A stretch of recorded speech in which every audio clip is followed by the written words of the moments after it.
창세기 54가 주제는 물로 인한 심판.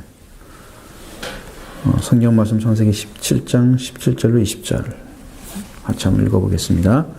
홍수가 땅에 40일 동안 계속된지라 물이 많아져 방주가 땅에 떠올랐고 물이 더 많아져 땅에 잠김에 홍수가 물 위에 떠다녔으며 물이 땅에 더욱 넘침에 천하의 높은 산이 다 잠겼더니 물이 불어서 15규빗이나 오르니 산들이 잠긴지라. 아멘. 여기에서 여러분이 딱 읽었을 때 좀 이상하다 그런 말을 한번 찾아봐요. 그 단어를 한번 찾아봐요.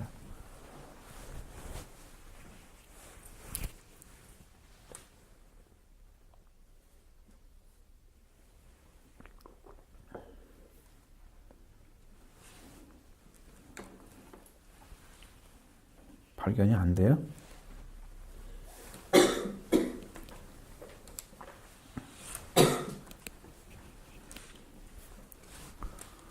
두 번이나 나오는데 발견이 안 돼요? 도대체 이해가 안 되는데 그 말이.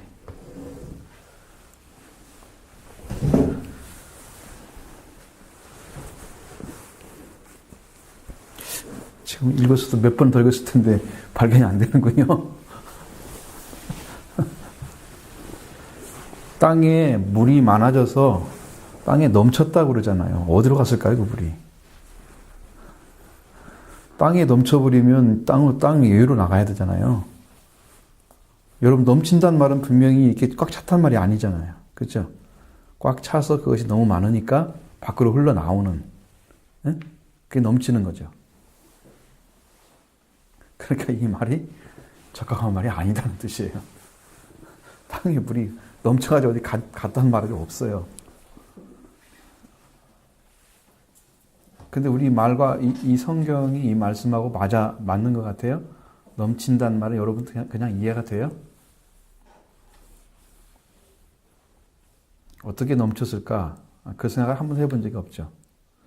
넘쳤단 말이 과연 어떻게. 그래서 저는 처음에는 이제 여기 17절에서 좀 이해가 안 되는 게 땅에 홍수가 땅에 40일 동안 계속된 자 이렇게 나온 말이에요. 지금 비가 오고 있는 거지 홍수가 계속된 건 아니잖아요. 비가 오고 있는 거고 이제 점점 날짜가 지나면서 홍수가 돼서 차오르고 있는 거죠. 그죠? 그잖아요. 근데 이것은 지역적으로 볼 때는 홍수가 넘쳤다고 볼 수 있어요. 어느 지역에 비가 계속 와가지고 거기는 홍수가 났고 또 어느 지역에 홍수가 났고 그래서 홍수가 계속해서 나가지고 나중에는 지구를 완전히 덮어버리는 그렇게는 이해할 수가 있는 거죠. 그래서 내가 원어를 찾아보니까 맞불 맞아요. 홍수라고 돼 있어요. 그래서 제가 그렇게 이해했어요. 지역적으로 계속 홍수가 나는 거죠. 점점 물이 많아지니까 차오르고 또 차오르고 그러면서 또 홍수가 나고 조금 높은 지역도 또 홍수가 나고 그렇죠. 계속해서 이렇게 홍수가 나서 40이 돼서 어떤 상황이 됐다라는 얘기를 지금 이야기하고 있는 거죠. 우리는 이제 그렇게 이해를 않잖아요. 40일 동안 홍수가 났겠구나. 땅에 불이 쳤겠구나. 이것만 생각하잖아요. 딱 끝난 상태로. 그러지 마시고 지금 홍수가 이루어가는 과정을 생각해 보시라고요. 그럼 40일 동안이란 말을 쓸 필요가 없어요. 그렇잖아요. 동안이라는 말은 그 기간을 의미하는 거잖아요. 그 세월이 흘러가면서, 시간이 흘러가면서 그 홍수가 계속 지금 차오르고 있다는 얘기죠. 물이. 그런 의미로 우리가 받아들이면은 이 말씀은 전혀 문제가 없다. 되죠? 문제가 없습니다. 40일 동안 땅에 홍수가 계속됐다. 자, 여기서는 한마디로 얘기하면 하나님이 이제 홍수를 주신 그 의미가 가르기 위해서입니다. 구원받은 자와 멸망받는 자를 가르기 위해서. 물로 인한 구원과 물로 인한 죽음이 갈라지는 거예요. 똑같은 물인데 어떤 사람은 구원이 되고 어떤 사람은 죽음이 되는 물이 돼 있어요. 물로 인해서 여러분은 세례가 돼야 되죠. 물로 인해서 죽음이 되고 심판이 되면 안 되는 거예요. 그래서 여러분이 베드로전서 2장 나오는 말씀 있죠. 3장 20절에서 거기에 세례를, 물로 인한 세례를 얘기하잖아요. 그렇죠? 예수님의 부활의 표다 말씀하시면서 물로 인해서 살아나는 자가 되어야 되는데 물로 인해서 죽는 자가 된단 말이에요. 홍수가 계속됐다는 말은 지금 그것을 하고 있는 거예요. 물로 인해서 사는 자가 아니고 죽는 자를 심판하시는 작업이 계속되고 있다. 이 얘기를 지금 하려고, 죽음의 세계가, 죽음이 이제 하나님의 심판을 해서 그들에게 주어졌다. 계속됐다. 자, 계속됐다면은, 계속된지라 이렇게 했으니까 이것은 추워도 돌이키지 않는 심판의 결과까지 간다는 얘기예요. 그러니까 하나님의 심판은 정말로 무서운 것은 한번 결정이 돼서 하나님이 이것은 있어요. 여러분 잘 보셔야 될 것은 자기 백성에 대한 하나님의 사랑은 굉장히 달라요.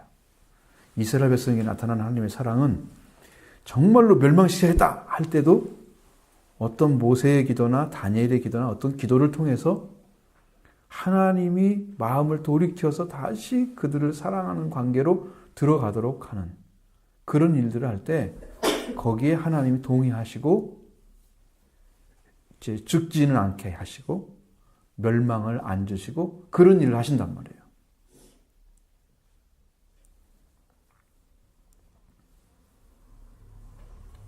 무슨 말인지 아시겠죠?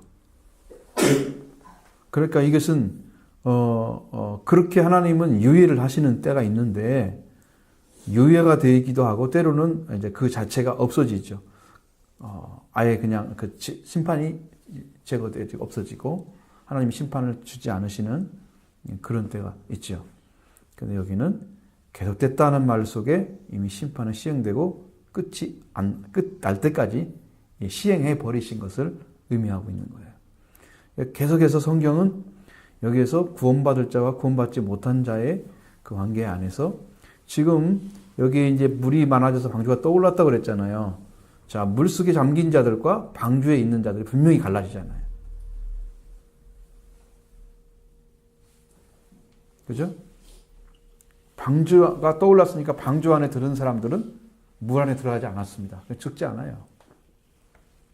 그럼 물에 빠진 사람들은 다 죽어요. 40일 동안 왔으니까 넘치도록 왔죠. 넘치도록. 하늘에서는 창문 여는 것처럼 물이 쏟아졌고 땅에서는 샘물이 솟아오르는 것처럼 솟아올랐고 터져올랐고 깊은 바다에서 무슨 지하수에서 물이 치켜 올라오는 그 엄청난 그 힘을 가지고 이제 물이 다 뿜어 올라오는 그러한 엄청난 비가 지금 온 것이니까 생명의 물이 죽음의 물로 심판이 되어지는, 그래서 세례라는 것이 굉장히 중요한 의미를 갖게 됐어요. 여러분 물 가운데 죽어버리면 세례를 받는 게 아니에요. 물에 들어갔다가 다시 나와야 세례를 받는 거예요. 그죠? 물 가운데 죽고 다시 사는 거예요. 세례가 엄청나게 중요한 것입니다. 이스라엘 백성들이 홍해를 건널 때 거기를 물 가운데서 세례를 받았다고 고린도전서 10장에 나와 있어요. 그 세례의 의미로 보는 거예요. 그것을 물 가운데 들어가서 산자가 됐다는 거예요. 죽지 않았다는 것이죠. 물론 광야에서 죽었습니다. 다 2명만 빼놓고. 그것과는 좀 다르죠. 홍해 얘기하니까.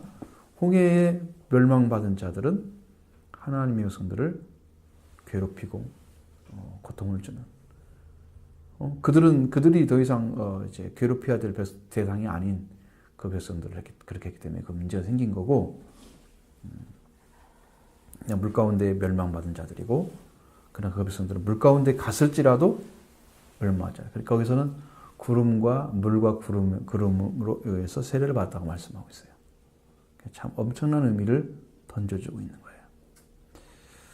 자, 이제는 방주가 떠올랐습니다. 그리고 물이 많아져서 땅에 이제 넘친다는 얘기가 여기서 드디어 사용되었습니다. 그렇다면은 이 넘친다는 의미는 어떤 의미일까? 이제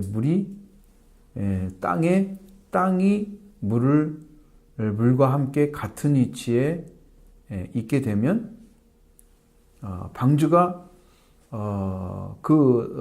이제 산이나 동산이나 이런 데 만나면 어떻게 되겠어요? 파괴되겠죠. 방주가 그 동력 자체가 없으니까 얘들은 이렇게 핸들을 틀어도 어떻게 갈 수가 없어요. 그러니까 물이 가득 차야만 방주는 안전한 거예요. 그죠? 물이 부족하면 방주는 어디다 잘못 찌면 분명히 깨지게 되면 멸망받아요. 이 사람들 똑같이 물속에. 그렇잖아요. 위험하잖아요. 그러니까 물이 넘쳐야 된단 말이에요. 여기서 말하는 것은. 그런데 넘친다는 의미는 전혀 안 맞고 여기는 가득 채워졌다는 얘기예요. 땅에 더 많아져. 물이 많아져. 그 다음에 또 많아져. 물이 더욱 많아져. 넘침에. 19절에는 더욱 넘침에. 그렇게 됐어요. 그래서 방주가 물 위에 떠다녔으며 이렇게 방주는 어떤 계획과 어떤 자기 어떤 주관적인 어떤 방법으로 자기를 컨트롤하는 능력은 전혀 없고 그냥 떠다니고 있는 것입니다. 응? 떠서 움직이고 있는 거예요. 이것은 이제 전혀 사람이 컨트롤할 수 있는 것이 아닙니다. 그러니까 하나님께 창조할 때 그 배를 만들어 갈 때는 그 배에서 그 방주를 만들려고 하는 그 배의 형태를 가지고 실험을 해보면 그 배가 가장 안전한 크기에 안전한 높이래요. 그것이 최고 안전한 것이래요. 그러니까 그 정도로 하나님은 놀라우게도 그 험한 물살과 그런 바람이나 여러 가지 그걸 대항해서 방주가 떠다녀도 전혀 안전에 문제가 없도록 그렇게 만드셨기 때문에 방주는 안전한 것입니다. 어디만 안 부딪히면 돼요? 올라오는 어떤 땅이나 산이나 어떤 부분에 부딪히지만 않으면 이는 안전하게 하나님께 원하시는 방법으로 다 인도받을 수 있게 되는 거예요. 그렇게 하나님은 정확하게 사람이 살 수 있는 방법을 이제 착안하시고 주신 거죠. 근데 여기는 이제 뭐 물이 더욱 넘치니까 천하의 높은 산이 다 잠겼다. 물이 더욱 가득 차졌다는 얘기예요. 더 차지니까, 더 가득 차니까 높은 산이 다 잠겼다. 였습니다. 잠겼다는 말이 두 번 나오죠. 잠긴지라, 잠겼다 이런 말이 두 번 나오잖아요. 이것은 이제 물이 이렇게 가득 차가지고 그것을 덮어버린 상태를 의미하는 건데 그 위에 배가 떠다녔어요. 방주가 떠다녔어요. 이것은 물이 들어갈 수 없기 때문에 물에 의해서 어떤 그걸 떠올리게 하는 힘을 언어로 보면 주었다고 나오죠. 이렇게. 그러니까 그렇게 해서 하나님이 물에 의해서 또 그리고 떠다녔어도 전혀 이제 안전에 문제가 없도록 그렇게 지으셨다. 방주는요 안전하다는 걸 가르쳐 주는 거예요. 방주는 안전하다. 물이 얼마큼 있든지 그것은 이제 하나님이 해야 될 일이고 왜냐하면 이게 그 방주가 그러고 떠다니는데 하나님이 이제 아마 그 천사를 통해서 지켜줬을 가능성도 높아요. 지켜주었을 가능성도 높아요. 컨트롤 해야 하잖아요. 컨트롤 해야 되거든요. 이게 이제 바람이 원하는 대로만 불어주고 하나님이 컨트롤하는 방식으로만 그게 되면 괜찮은데 이 잘못되면 문제가 생기니까 하나님이 도와주실 것 같아요. 오셔서 인도해 주실 것 같아요. 그래서 산들은 잠기고 배는 떠다니고 이런 상황. 그러니까 이제 물로 인한 심판이 완전하게 지금 시행되고 있는 거. 넘쳤다는 말씀도 이미 끝났는데 지금 시행되고 있는 게 다시 나오고 있는 거예요. 그러니까 여기서는 성경의 어떤 그 특별한 그 말씀들이 계속해서 우리에게 그런 이야기를 하고 있는 거죠. 자, 홍수가 40일 동안 땅에 계속 40일 동안 계속된지라 그랬습니다. 우리가 물이 많아질 수밖에 없는 거죠. 당연한 것입니다. 이것은. 그래서 이게 많아졌다는 말은 라바를 쓰는데 이건 라바라는 단어를 사용 보니까 이 동사예요. 많다, 크다, 증가하다, 쏟아 그렇게 돼 있어요. 물이 많아졌단 말이. 창세기 여기에서는 물이 증가하다는 말로 썼습니다. 물이 증가했다. 당연한 거죠. 계속해서 홍수가 나오는데 홍수가 되는데 물이 증가할 수밖에 없죠.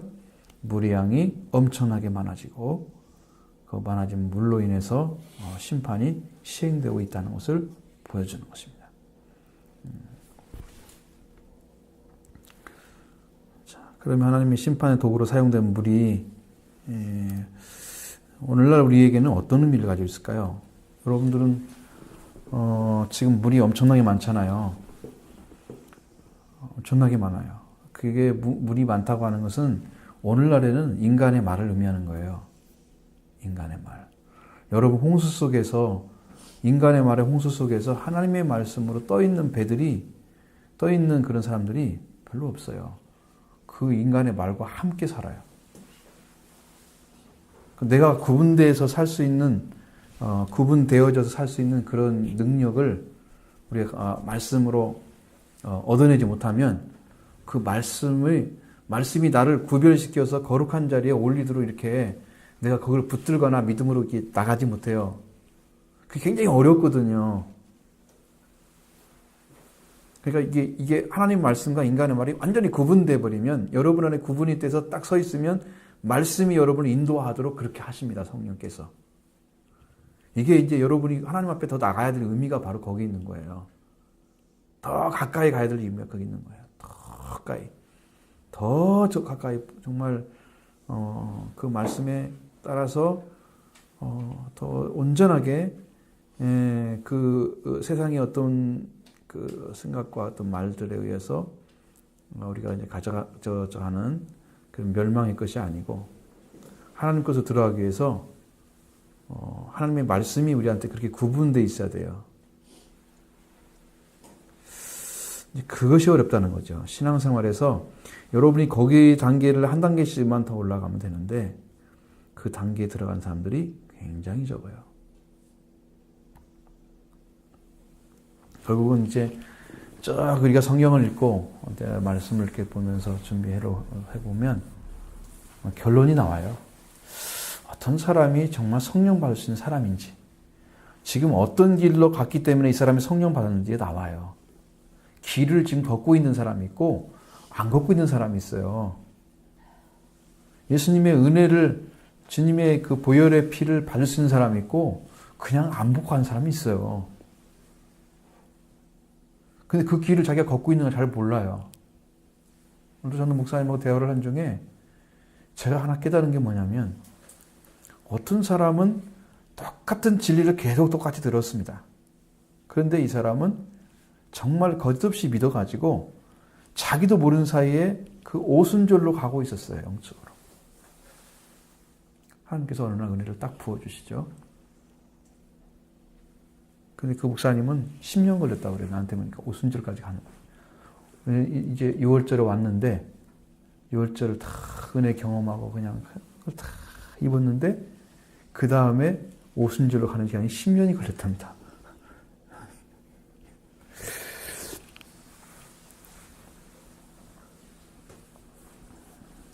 예, 오순절부터는 아니라 6월절부터 좀 시작해야 되는데 어떻게 그걸 매번 할 수는 없고, 그죠? 그래서 사람마다 지금 내가 어디를 걷고 있나, 지금 어디를 향해서 가고 있나가 여러분 안에서 좀 긴장감 있게 하나님을 나라를 향해서 지금 가고 있는 나의 자신을 발견해야 됩니다. 여러분. 그랬을 때 그 사람이 전도자의 목소리가 필요한 거예요. 철로역전에 나오는 전도자 있잖아요. 그 전도자는 항상 문제가 있으면 와서 딱 도와주고 딱 가잖아요. 그렇죠? 항상 와서 도와줍니다. 그렇게 어떤 방향을 잘못 잡았을 때 탁 한번 얘기하는 것이 그 사람한테는 방향전환이 딱 돼서 딱 잡히고 딱 잡히고 새로운 길로 탁 가고 이런 일들이 벌어지는 거예요. 실제로.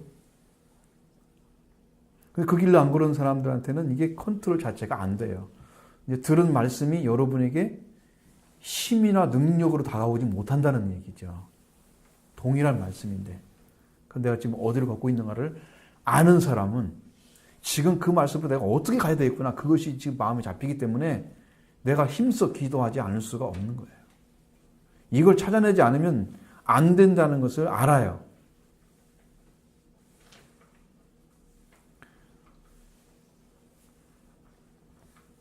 그러니까 여러분이 보배를 찾기 위해서 땅을 지금 다 열심히 땅을 파야 되는데, 땅은 파지 않고 발견하지 않고, 그래가지고 나중에 그 발견한 사람들은 천국을 의미하는 거지, 그게. 나중에 보물이 담겨 있는 그것을 그걸 발견하고 난 다음에 그 밭을 사기 위해서 소유를 다 팔아버리잖아요. 그래가지고 그 밭을 산 다음에 거기서 그걸 얻죠. 그게 천국이다. 그러면 우리들은 지금 하나님께서 우리한테 밭을 주셨단 말이에요. 다 밭을 주셨단 말이에요. 그걸 사가지고, 그걸 여러분이 사가지고 여러분이 그 보배로운 보배를 찾아내야 되는데, 보화를, 그 가격을 지금 상상할 수 없는 가격이잖아요. 그 사람이 그걸 딱 보는 순간에 나는 내 집 다 팔고 있는 거 다 팔아도 이건 충분히 가치가 있다라고 판단했기 때문에 팔아버린 거거든요. 근데 여러분한테는 이런 걸 가르치잖아요. 여러분 빨리 소유를 팔아서 밭을 사십시오. 이걸 가르쳐준단 말이에요. 그러면 여러분은 그 가치가 있는가를 없는가를 발견한 것이 없기 때문에 나 자신을 바쳐서 희생하고 헌신할 마음이 없는 거예요. 그 가치를 발견하지 못했기 때문에 그것이 그렇게 해야 되는 것이라는 타당성을 못 가져요, 자기는. 당위성이 안 되는 거죠. 그래서 신앙생활을 정말 열정 품기가 어렵다는 거죠. 그걸 못 찾아내면. 천국은 못 발견해내면.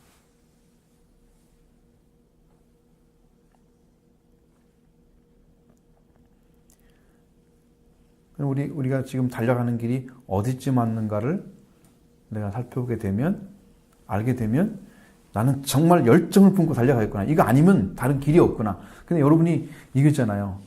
정말로 막다른 골목이다는 말씀 들어봤죠? 다른 길은 없어. 딱 하나밖에 없어, 갈 길이.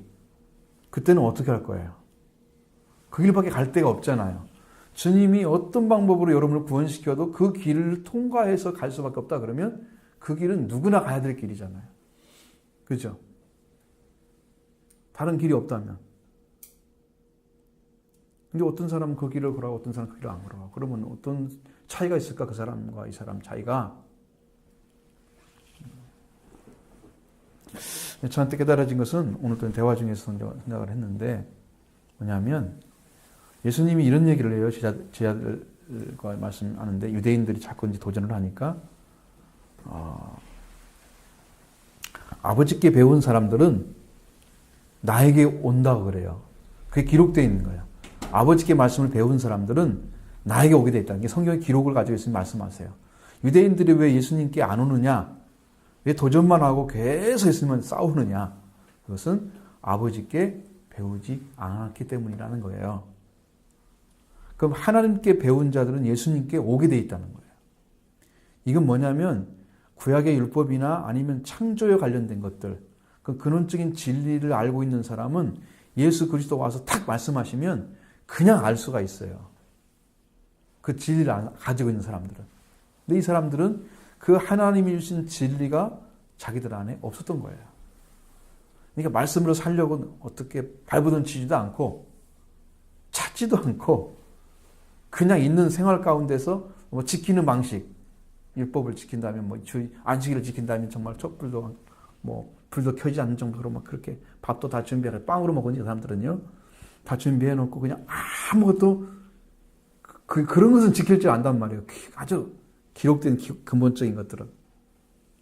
근데 그걸 주신 하나님과 관계는 안 만들어졌기 때문에 하나님께 배운 게 아니에요. 그들은 배운 지식들이. 그래서 예수님이 와서 말씀을 전해도 하나님께 배운 자들이 아니기 때문에 예수님의 말씀이 하나님께 온 것인 걸 몰라요. 그래서 배우지를 못하는 거예요. 의미 아시겠죠? 지금 예수님을 안 찾고 열심히 안 찾고 있는 사람들은 지금 하나님께 못 배운 사람들이에요. 근데 가장 기본적인 게 뭐냐면 창조예요, 창조. 하나님이 우리를 창조하신 창조자인 것을 안 믿어들었기 때문에 그들이 뭘 잃어버리고 왜 이렇게 살고 있는지에 대해서 잘 모르는 거예요. 그런 상황 속에 그들이 살고 있었던 거죠. 사회적 상황은 말로 할 수 없이 종교적인 그 자유도, 그 다음에 이제 종교 안에서, 유대교 안에서도 그 제사장이나 어떤 그 사람들의 역할들이 너무 이제 인간적이고, 그 제사장도 나중에는요, 로마에서 다 임명을 해요. 제사장도, 대제사장도. 근데 이것은 어용 제사장들이에요. 그러니까 북한에 있는 거 똑같아요. 북한 그게 한 것처럼. 북한도 목사들 있잖아요. 봉학교회. 근데 거기는 북한 노동당에서 다 지시하는 대로 예배를 드려요. 설교도 지시하는 대로 가는 거예요. 그 복음을 듣는다는 거예요. 근데 어떤 사람은 거기 가가지고 희한한 소리를 해요. 그 목사님 저는 복음을 전하는데 은혜를 엄청 받았다는 거예요. 도대체 다 유일신 그 김일성 그쪽이 그 유일신 사상 있잖아요. 그들이 그런 거가 똑같은. 그러니까 우리 하나님을 그렇게 그쪽으로 맞춰서 말을 전하는데 그렇다고 그래요. 그러니까 그 가짜가 있는 것처럼 그 가짜를 가지고 지금 인도하는 것과 똑같은 오염되어진, 아주 오염되어진 그런 형태의 종교성을 가지고 있는 거예요. 유대인들이. 그들이 가지고 온 것을 가지고 그걸 가르치면 예수님이 말한 것처럼 천국에 갈 사람들을 다 데려다 가르치면 어떻게 돼요? 배나 지옥 자식이 되는 거예요. 우리 알겠죠? 오염된다는 거 아시겠죠? 그렇게 만들어 버리는 거예요. 그런 지식이에요. 그런 사회 속에서 정말 백성들을 돌보거나 하나님을 찾거나 하나님 도우심을 구해서 그걸 통해서 일하고자 하는 자들이 아니었고, 그런 사회에 젖어 있는 사람들, 유대인들이 예수님 와도 알아볼 리가 없어요. 하나님 말씀을 못 배웠기 때문에. 그 예수님 와도 몰라보는 것입니다. 여러분에도 동일하게 이제 성령이 오셔서 지금 말씀하시잖아요. 성령께서 너희들은 지금 하나님의 자녀로 창조됐다. 그것이 여러분에게 믿어지면 여러분은 예수님을 찾게 될 것입니다. 바로 알아요. 그 말이 무슨 말인지. 근데 나는 그걸 꽤 빼앗겼기 때문에 내가 다시 찾아야 할 거거든요. 그 내 것이거든요. 재산이라 말하면. 내가 찾아야 할 천국이거든요. 그것이. 예? 그게 천국과 같은 가치란 말이에요. 여러분이 하나님 형상으로 회복되는 것이. 회복돼서 자녀가 딱 됐잖아요. 자녀로 딱 들어가면 여러분이 하나님께서 빼앗긴 걸 다 준단 말이에요. 예수님이 다 회복해놨기 때문에. 그러니까 그게 천국의 가치잖아요. 그렇죠? 근데 그것을 발견해야 땅을 어떻게 한다고요? 산단 말이에요. 소유를 가지고 나를 다 팔아버리고 나는 다 포기하고 하나님 말씀 앞에 딱 엎드려 내려놓는 거예요. 그 일이 여러분한테 속히 벌어지지 않는 거죠. 일어나야 한다는 거예요. 그걸 찾아내서 여러분 걸 만드시면 여러분 생명 맞춰서 당연히 따라갈 것이고 그 은혜를 여러분에게 영원히 잃지 않게 해서 정말 최선을 다해서 그걸 지켜갈 것입니다. 그런 일들이 우리에게 필요하다는 거예요. 지금 필요한 것입니다. 자, 우리가 지금 여기서 보면은 홍수가 계속해서 40일 동안 더해졌고 물이 많아 땅에 떠올랐다. 계속 많아졌단 말은 증가했다는 얘기입니다. 물이 증가해서 물에 의해서 방주가 떠올랐다. 증가했다는 말은 이제 이해가 됐는데 떠올랐다는 말은요. 이것은 여기서는 나사예요. 들어 올리다는 의미예요. 뭐가 들어 올렸을까요? 물이. 그 많아진 물이 배를 들어 올린 거예요. 원어의 의미는 그겁니다. 우리말로는 떠올랐단 말이 잘 맞죠? 잘 맞죠? 떠올랐단 말은.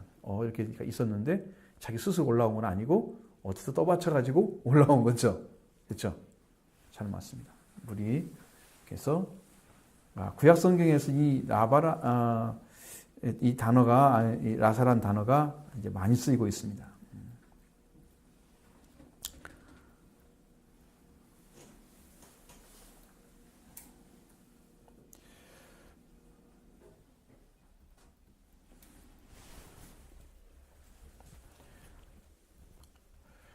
물에 의해서 떠올림 받게 되면 산자가 되는 거예요. 여러분 물속에 들어가 있으면 죽은 자가 되는 거예요. 물이 떠올려주면 산 거예요. 그러니까 그것이 우리 안에도 지금 예수님이 세례 받으실 때도 물 안에 들어가셨다가 다시 물 위에 올라오실 때에 하늘문이 열렸어요. 그리고 하늘에 소리가 났어요. 비둘기처럼 성령이 임하여 오셨고 하늘문이 열렸습니다. 그것은 제가 경험한 적이 있기 때문에 여러분한테 자신 있게 말씀드렸어요. 저는 경험한 적이 있어요. 그걸 가졌기 때문에. 그건 뭐냐면 회개예요. 자기 죽음이에요. 예수님은 자기 죽음을 통해서 천국문을 열어놓으셨어요. 그리고 회개하라 생각했다는 말씀을 증거하는 거예요. 자기가 그 길을 걷지 않고 증거하면 거짓이에요. 예수님은 그 길을 걷고 증거해 주시는 거예요. 예수님은 이미 회개를 하고 천국문이 열리는 경험을 지금 요한의 세례를 통해서 하신 거예요. 그리고 우리 안에서도 회개하라 생각 갖고 왔다는 말씀이 터져 나와야 되겠죠. 우리 안에도 나와야 되거든요. 자기 죽음이에요. 자기 죽음. 자기를 부정하고 엎드려서 하나님께 들어가면 엎드리면 그렇게 또 올라오게 되는 거예요. 또 올라왔을 때 물속에 들어갔으면 죽음이에요. 나오면 산 거예요. 그러니까 산자가 된 것입니다. 예수님은 죽음에서 산자가 된 거예요. 이미 거기를 통해서 첫 번째 죽음은 통과하신 거예요. 예수님. 그렇기 때문에 거기에서 성령을 받으시고 성령을 이제 자기 죽음을 통해서 하는 오시는데 예수님은 이제 의인으로 드셨기 때문에 다르고 우리는 죄값을 치러야 될 죄인이기 때문에 예수님은 의인으로서 죄인을 대신하셨겠지만 우리는 죄인으로 죄인을 대신할 수는 없는 거고요. 죄인이 죄인으로서 들어가는 거기 때문에 당연히 받는 세례이기 때문에 거기서 우리가 지금 세례를 받고서 성령 받았다는 사람이 거의 없어요. 그렇죠? 그러니까 오늘날 우리가 받는 세례는 의미가 너무 축소된 거예요. 왜냐하면 원래는 그렇게 은혜를 받고서 정말 철저하게 주님을 믿고자 하는 막 중심이 타오르는 사람들이 지금 받아야 되거든요. 나이만 먹으면 받는 거 아닌. 또 고백했다는 것도 중요하긴 하죠. 왜냐하면 그것이 기본적인 거니까. 예수를 안 믿는데 세례를 받고 공적인 교인이 될 수는 없는 거잖아요. 그죠? 근데 예수님처럼 이런 받는 세례는 거의 없다. 왜? 그러니까 우리가 전부 다 교리적인 세례를 많이 받았기 때문입니다. 그럼 우리가 사도행전 2장에 나와 있는 말씀처럼 너희가 회개하여 각각 예수 그리스도의 이름으로 세례를 받고 죄 사함을 받으라. 그리하면 성령의 선물을 받으리니 주리니 했잖아요. 성령의 선물을 주신대요. 그 과정이 있어요. 그러니까 회개를 한 사람이 회개를 하는데 회개에서 돌아오잖아요. 마음이 돌이켜서 이제 그 마음이 세례를 받는 자리에 들어가요. 나는 죄인입니다라고 고백하는 거예요. 그러면 죄 사함을 주세요. 회개하고 돌아온 사람한테. 죄 사함을 받은 사람에게 성령을 주시는 거예요. 죄 사함의 형태는 지금 그게 6월절이에요. 죄 사함이 오고 난 다음에 예수님의 부활을 통해서 이제 회복된 성령의 첫 열매가 심겨지는 거예요. 제가 이번 주에 설교할 말씀들이 거기인데 그 부분 여러분 잘 이해를 하시면 어떻게 성령 세례로 들어가는지 그게 찾아내볼 수가 있어요. 부활이 그게 중요한 것입니다. 근데 그 부분들을 우리가 깊이 있게 깨닫게 되면 좋죠. 아주 놀라운 은혜 가운데. 그래서 그런 은혜를 지금 예수님이 다 완성하시고 말씀하셨고, 그 다음에 또 예수님 마지막 제자들에게도 그렇게 해서 살리시고 그들에게 또 한 번 이제 성령 세례를 주시는 거예요. 그 예수님의 세례가 몇 번 있다고 그랬어요? 예수님은 자기 세례를 몇 번 받는다고 그랬어요? 그럼 우리는 몇 번 받아야 돼요?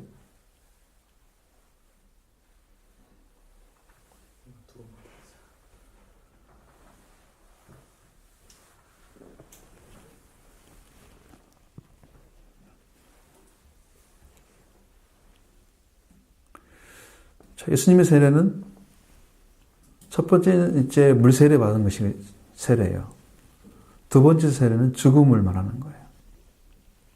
예수님의 죽음이 세례예요. 내가 받을 세례가 따로 있다고 그랬어요.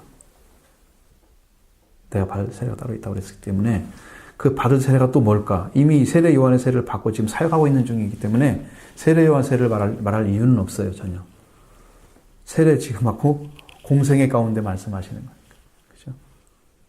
그런 그 세례가 뭘까? 그건 예수님이 죽음과 부활을 통해서 이루는 세례를 의미하는 거예요. 이게 죽음 속에 들어가면 지금 물 속에 빠진 거 똑같은 거예요. 죽었죠? 무덤 속에서. 그죠? 십자가에 달린 분 예수님이 무덤에 들어가 있죠? 그 다음에 무덤에서 부활하셨죠? 다시 사셨죠? 이 세례가 다시 완성되는 거예요.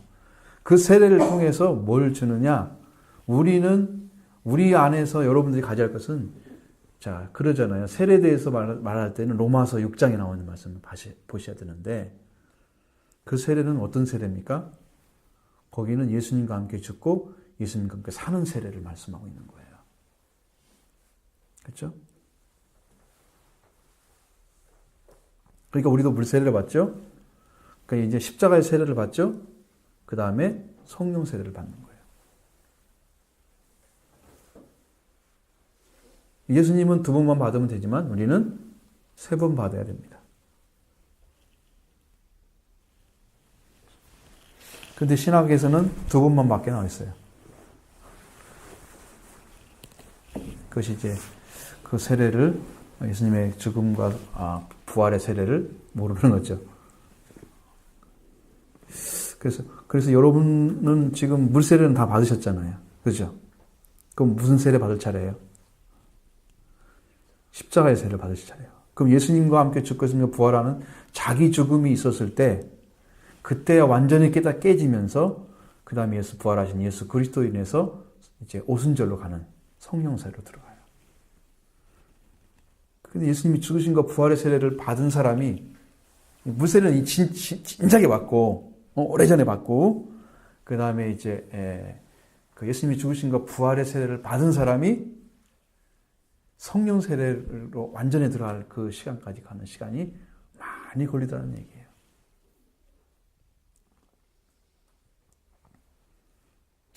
여러분은 지금 성령 받기 위해서 달려가고 있습니까? 십자가의 세례를 받기 위해서 지금 달려가고 있습니까? 자, 그러니까 여러분 그걸 이해를 못하면 이해될 때까지 들어야 돼요. 묻고. 그렇지 않으면 여러분 이게 진리를 못 잡아요. 손으로 딱 가져가야 되는데. 내가 뭐가 잡혀야 그걸 가지고 다 가지, 자신 있게. 그렇지 않아요? 이게 지금 이미지만 알고 있고 실제가 뭔가를 모르면 상상적인 거잖아요, 다.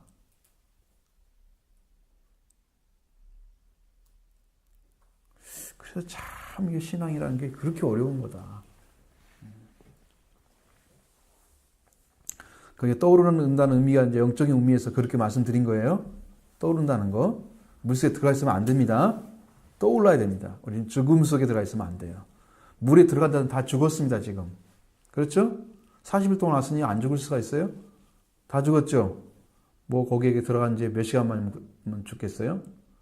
다 도망쳐 가다가 이제 산 동산 이런 데 막 올라갔겠죠?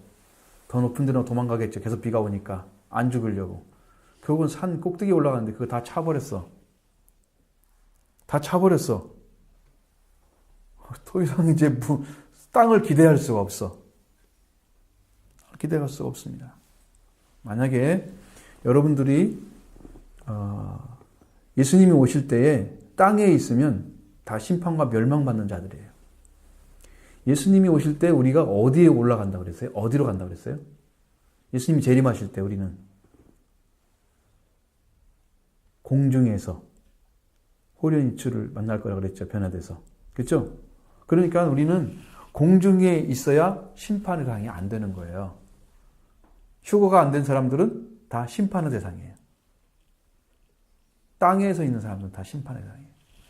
그러니까 요한계시록을 지금 공부를 하고 있는데 거기에서 이제 지금 1, 2, 3장을 했어요. 거기서 공부를. 이제 감은 좀 잡혔죠. 무슨 의미로 돌아가는 건데. 제가 바라보는 시각과는 조금 더 낮은 수준인데 시각적으로 볼 때는 제가 영적으로 다 캐내면 여러분한테 어마어마한 진리를 전해드릴 수가 있어요. 그걸 찾아내면. 근데 거기서 보니까 요한계시록 1장 7절에 그 나타난 말씀은 예수님이 오실 때 그를 찌른 자도 본대요. 찌른 자들이 누구야? 예수님을 찌른 자들이. 예수님 돌아가실 때 찌른 자들이 지금 다 죽었는데 어떻게 봐요? 그죠? 네. 못 볼 거 아니에요. 그 의미는 뭐냐면 교회를 방해하는 자들, 교회를 상처 주고 교회 회방하는 자들, 교회를 괴롭히고 고통스럽게 하는 그런 교인들 외 사람들도 있고 교인들도 있어요. 목회자를 괴롭히고 막 교회 전체를 막 흔들어 놓고 막 염소짓만 하잖아요. 그 찌른 자들이에요, 그들이. 왜냐하면 교회가 예수님의 몸이잖아요. 그러니까 예수님의 몸을 상처를 내는 거예요. 그게 찌른 자들이에요. 그렇죠? 그 다음에 땅에 있는 사람들이 애곡한다고 나와 있어요. 아니 예수님 오시면 더 좋아해야지 왜 애곡을 해요? 왜냐하면은 그들은 하나님을 인정하지 않고 예수님이 인정하지 않았어요. 근데 예수님이 만왕의 왕으로 호련 천사들과 함께 이렇게 이제 영화스러운 모습으로 진짜 왕으로 오는, 그때는 진짜 왕으로 오는 거예요. 예루살렘 들어갈 때는 나귀 새끼 한 마리 타고, 그죠? 나귀 새끼 딱 한 마리. 아주 작은 거.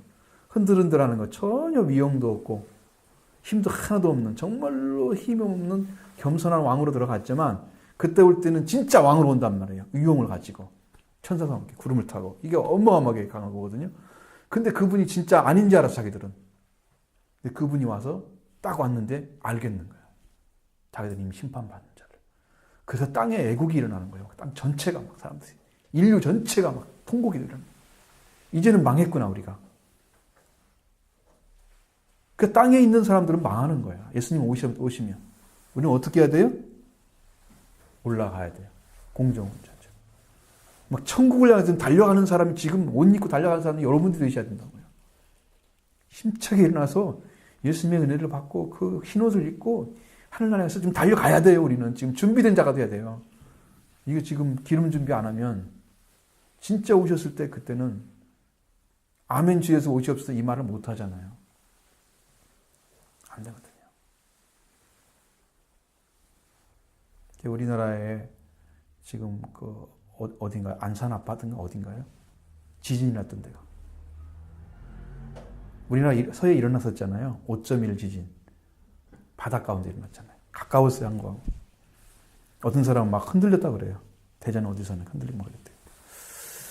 이제 하나님께서 우리나라 안에 지금 지진을 줄 가능성이 높다 그러는데 왜 그런가 그랬더니 한국교회가 주님의 이름을 더럽히고 있는 거예요. 주님의 이름을 높여서 이 거룩함을 나타내야 되는데 세상 사람들이 싫어할 정도로 기독교인 목회자를 제일 싫어한다는 거예요. 아니 이게 훌륭한 목사들이 많은데 그 큰 교회들이 그런 노릇을 하고 있으니까 물질 가지고 그러니까 막 사람들이 지금 굉장히 싫어하잖아요. 사람들이 칭찬받고 하나님의 백성이라고 하는 것을 그런 영광을 드러내야 되는 그들이 주의 이름을 더럽히기 때문에 하나님이 교회 때문에 친다는 거예요, 우리나라를. 그럼 어느 지방이 될지는 모른다. 분명히 올 거다 그래요. 그 사람 얘기는 그거예요. 그 가르치는 목사님. 가능성이 최고 높다는 거예요, 지금. 한국을 칠 거라는 거예요, 직접적으로. 지금까지는 안 쳤잖아요, 한 번도. 제대로. 뭐 전쟁 일어난다고 해봤자 그냥 병력도 좀 이렇게 하고 말았잖아요. 그러니까 이번에는 진짜로 칠 거라. 이제 그런 이야기가 지금 심시하게 나오고 있는. 그러니까 우리가 빨리 물 위에 떠올라와서 하나님의 백성으로 그 영광스러움을 찾아야 되겠죠. 그렇습니다. 그 다음에 18절 물이 더 많아져 땅에 넘침에 방주가 물 위에 떠다녔으며 이 넘친다는 말은 여기서는 아주 강력하다는 의미가 들어있어요. 가바르라는 단어를 쓰면 동사인데 강하다 아니면 강력하다 그런 말로 사용돼요. 넘친다는 말로 안 사용해요. 땅에 넘침에. 참 이상하잖아요. 이게 뭔 말이냐면 이 넘친다는 말은 여기서는 물에 의해서 압도되는 걸 의미하는 거예요. 그러니까 물이 너무 많으니까 그 물의 막 무게나 그 힘이 있잖아요. 그 힘이 누르고 있는 그걸 말하는 그게 넘친다는 의미예요. 그러니까 물이 조금 있을 때와 더 많았을 때는 어떤 차이가 있어요? 더 많아질 때는 그 압력이나 수력 굉장히 강하겠죠. 힘이 더 강하겠죠. 땅을 누르는 힘이. 그런 의미예요. 거기서 그런 얘기를 하는 거예요. 아주 강력한 힘으로 압도하는 거예요. 물이. 강력하게 누르고 있는 거예요. 땅을. 땅이 지금 압박을 받고 있죠. 그 강력한 힘에 의해서 그런 의미를 지금 여기서 가지고 있는 것입니다. 지금 여기는 넘친다는 의미가 충만하다, 가득하다 이런 의미가 아니에요. 더 들어간 거예요. 이제는 더 강하게 눌리고 있는 거예요, 물이. 그 다음에 이제 뭘 얘기하느냐? 여기서 배가 떠다녔다라고 얘기를 합니다. 배가 이제 물살이 움직이며 이렇게 어떤 파도를 쳐주면 그것에 의해서 어떤 방향이나 어떤 그 움직임이 일어나는. 그래서 항해를 한다는 얘기를 써요, 여기서는. 항해로 번역할 수가 있어요. 이제 항해가 시작됐다는 거 드디어. 또 다녔다는 말은 원래는 얄라크라는 말을 써가지고 가다, 오다, 걷다 그런 걸 다 사용하는데 이제 가다, 오다, 걷다 말은 역시 이제 배가 가만히 있지 않는다는 얘기예요. 배가 가만히 있지 않았다는 거예요. 분명히 움직였다는 거죠. 물살에 의해서, 물에 의해서 이 얄라크가 돼서 세일링을 하고 있다는 거죠. 세일링. 항해를 하고 있는 거예요.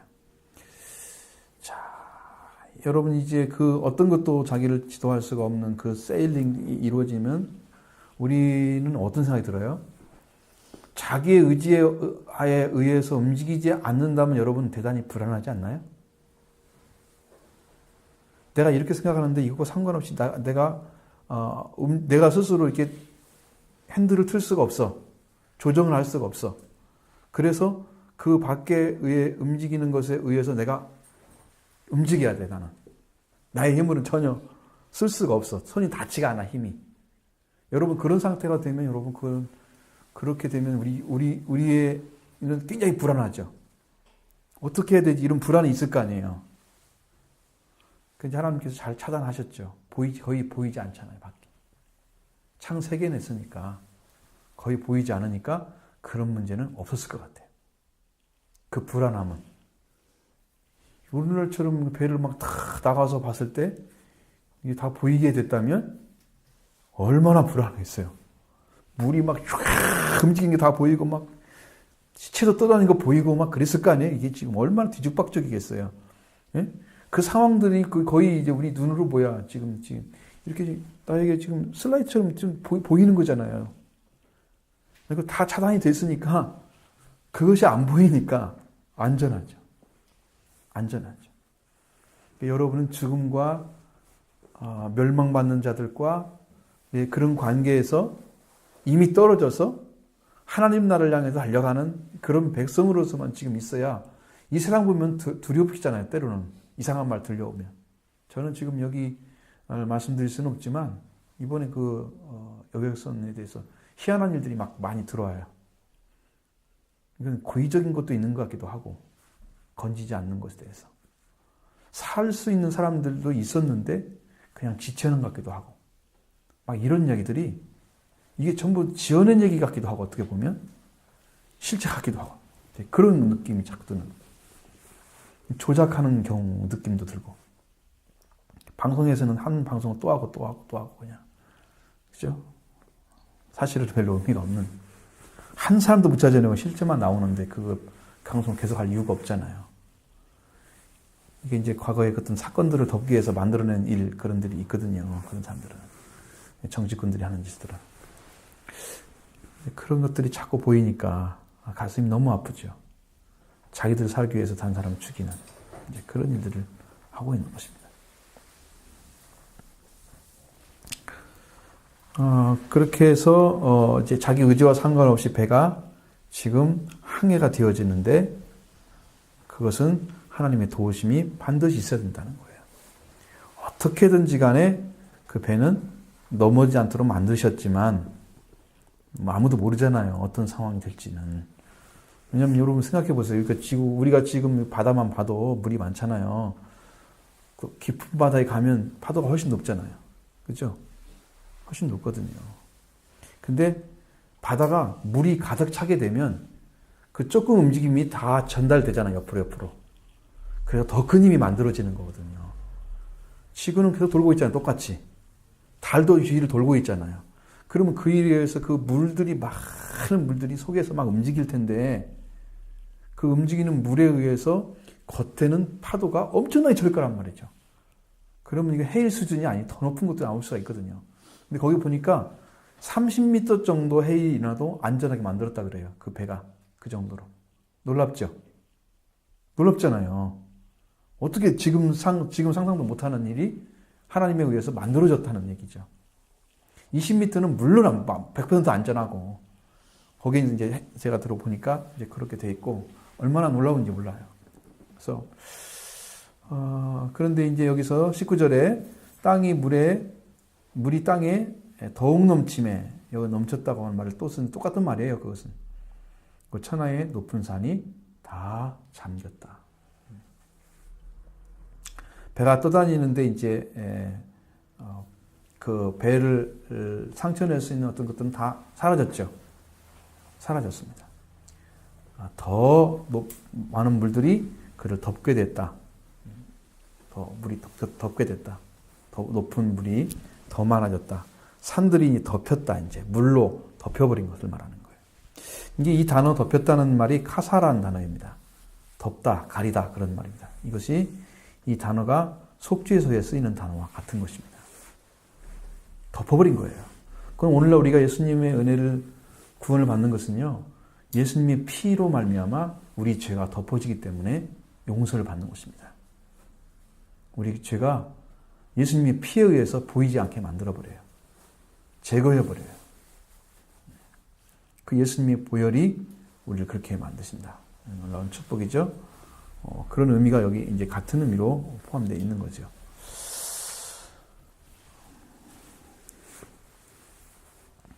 그럼 여러분이 산이 이제 물이 불어서 15규빗이나 오르니 산들이 잠겼다 말씀하시죠?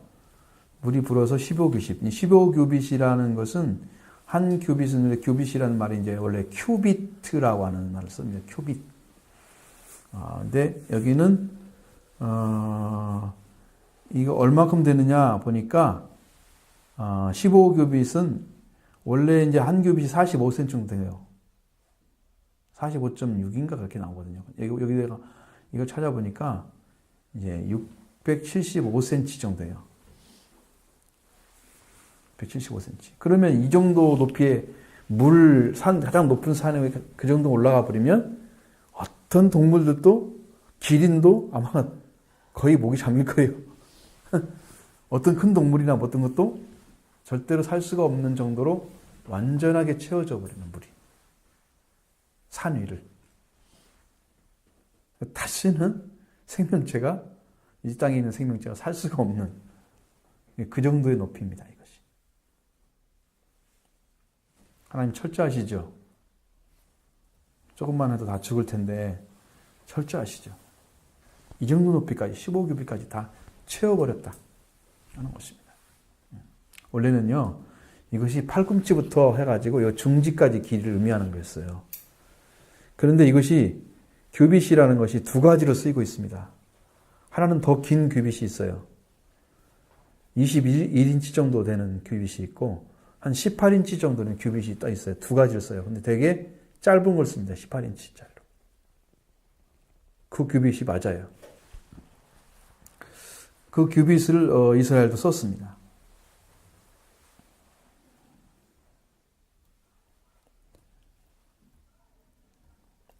자, 이제 마지막 정리를 합니다.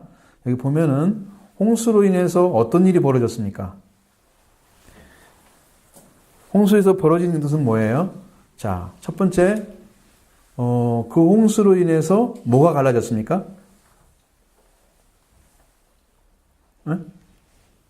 두 가지 말씀드렸잖아요.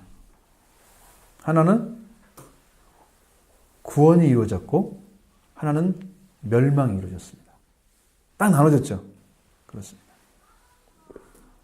그러면 어떤 사람이 구원받았습니까? 노아와 그 가족들 중심이었죠. 그 다음에 이제 동물들, 하나님 선택한 동물들. 나머지 죄 가운데서 하나님께 돌이키지 않았던 모든 사람들은 동물과 함께 다 죽었습니다. 심판을 받았습니다. 물 위에 떠 있는 것은 방주였습니다. 그렇죠? 물 속에 있는 것들은 뭐였습니까? 어디까지 물이 차 있었습니까? 천하의 높은 산들까지 물이 다 차 있었습니다. 그러니까 이것은 완벽한 이제 하나님의 심판이라고 말씀드릴 수 있는 거예요. 이 정도로 하나님은 심판하셨다.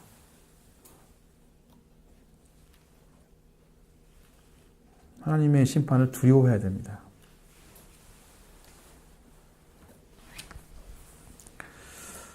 그래서 심판받을 자와 물론 심판받을 자와 심판받지 않는 구원받은 자가 드러납니다. 당시 베드로전서 3장 20절 한번 보시죠. 여러분도 같이 좀 찾아보십시오.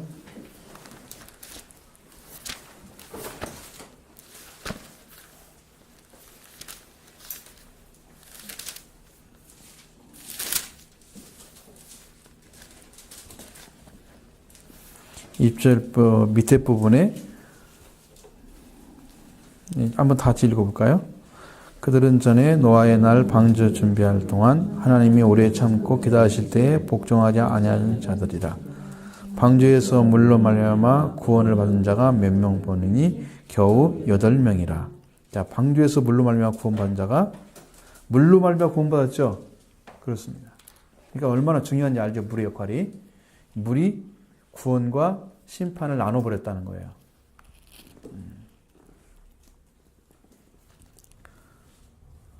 물에 빠져 있으면 안 되겠죠. 세상의 말에 빠져 있으면 죽음입니다. 세상의 말에서 건져 나오셔야 되죠. 그러면서 21절에는 물은 예수 그리스도께서 부활하심을 말미암아 이제 너희를 구원하는 편이 곧 세례라 그랬죠. 이것은 더러운 걸 제어버리는 뜻이 아니잖아요. 그렇죠?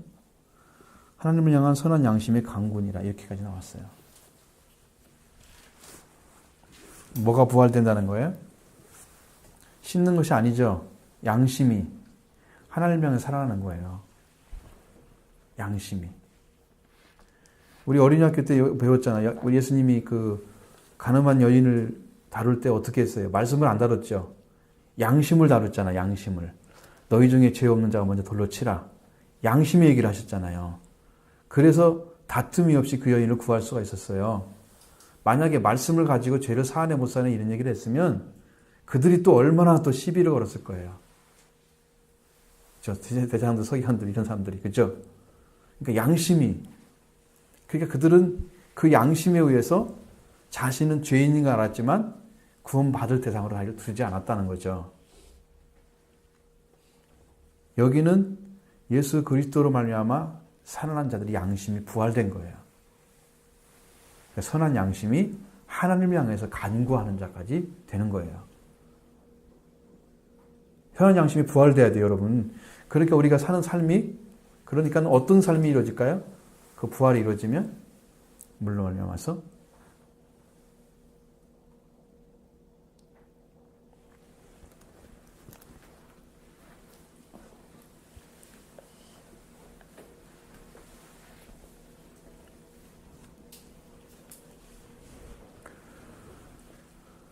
하나님께서 우리를 이제 만드실 때도 우리 스스로도 판단하고 어떤 생각할 수 있는 능력은 있었어요. 근데 그것이 하나님 안에 있을 때 완전한 것이었어요. 사람이 하나님을 떠나니까 불완전한 양심으로 바뀐 거죠. 그러니까 사람 양심을 믿을 수 없네 이렇게 되잖아요. 하나님 안에 들어가 있으면 믿지 않을 수가 없네 이렇게 돼야 되거든요.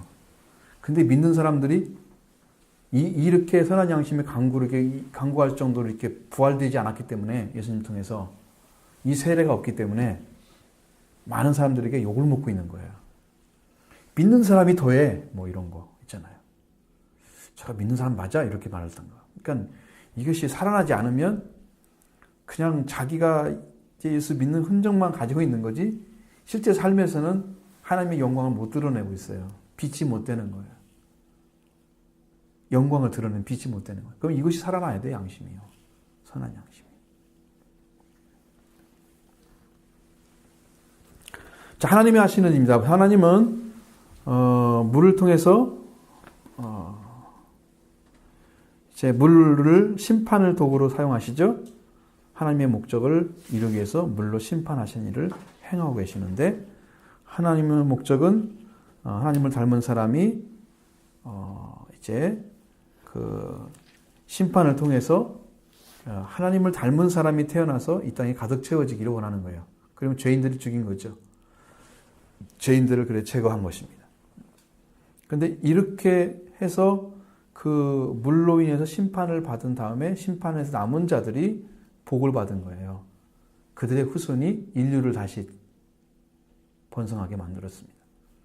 축복의 역사를 이루시기 위해서 그렇게 하신 거예요. 하나님은 사람을 살리기 위해서 하시는 일을 하시는데 하나님께서 살리고자 하시는 자들 가운데 못 들어가면 죽고 말겠죠. 결국은 하나님은 살리고자 하는 일을 하시지만 그 살리고자 하시는 일에 순종하지 않으면 그 살리고자 하시는 일 가운데 못 들어가면 그럼 결국 멸망을 당한다 하는 거예요.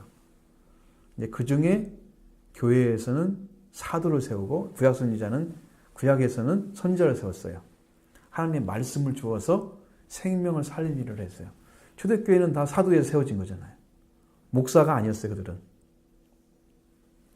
그러니까 우리들도 성경에 에베소 1장에도 뭐라고 되어 있어요? 사도와 선지자의 터 위에 교회가 세워졌다고 나와요. 그 선지자는 신약 선지자를 의미하는 거예요. 사도, 하나님의 말씀을 직접 받은 자들, 예수님께 배운 자들을 사도라고 그러거든요. 그리고 이제 말씀을 하나님께서 다시 회복하기 위해서 말씀을 내려준 자들, 프로페티스, 그 말씀을 받아가지고 전해주는 거예요. 근데 그렇게 해서 하나님이 일을 하고 계셔요. 그래서 지금도 복음을 전해주는데 교회에서 일을 하는 것은 엄청난 역사예요. 여러분, 사람이 죽고 사는 일이 결정되는 일이에요. 이 사도가 세워진 그걸 통해서 말씀을 받은 자와 받지 않은 자는 죽고 사는 일이 결정되는 일을 해요. 그 사역이. 어마어마한 권세입니다. 제가 이번 주에 말씀드릴게요. 무슨 말이죠, 지금 이제. 그걸 다 설명드릴 수는 없는 거니까. 그러면 이제 그렇게 하나님은 그 살리기 위해서 일을 하시는데 그 가운데 말씀을 받아서 들어온 사람들은 이제 살지만 말씀이 끊어진 자는 그들의 심판의 대상이에요. 말씀을 안 들어요. 여러분, 노아가 가만히 있었다고 그랬어요? 뭐라고 그랬어요? 의인으로서 의를 증거했다고 말씀하셨죠? 그렇죠? 여러분, 전혀 기억이 안 나나 봐요. 얼굴 표정이 안 나타나요.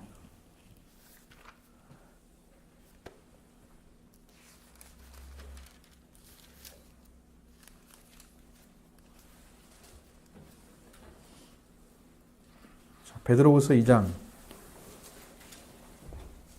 5절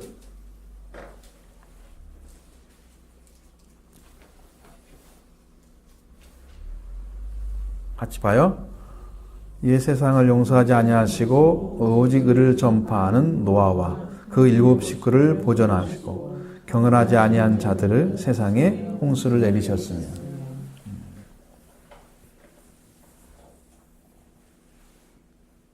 자, 하나님의 이제 홍수를 내리시는 심판의 과정을 얘기하는데 세상을 용서하지 아니하셨다 그랬습니다. 오직 의를 전파하는 노아와 7 식구만 보존하셨죠. 그러니까 노아는 지금 말씀을 전한 거예요. 노아 혼자만 살기 위해서 아무 말도 않고 있었던 게 아니에요. 의를 전파했어요. 이게요, 이 사람들, 지금 베드로나 사도 바울의 이런 사람들이 이 말씀을 가르치는 것은요, 직접 경험한 걸 얘기하는 거예요. 지금 이것을 영적으로 알지 못한 걸 적어 놓으면 이거 거짓말이에요. 그러면 하나님이 이걸 인정하지 않을 거 아니에요. 우리가 믿으면 죽어요. 아닌 걸 믿으면 거짓을 믿는 거잖아요. 얼마나 무서운 일이에요. 성경 말씀 가르친다는 게. 그렇죠? 우리도 밥 잘못 먹으면 죽잖아요. 그렇지 않나요? 여러 음식을 한번 먹는데 제대로 된 걸 먹어야지. 음식을 잘못 된 걸 먹으면 몸이 상하잖아요. 벌써 썩은 걸 먹었다? 상한 걸 먹었다? 큰일 나죠.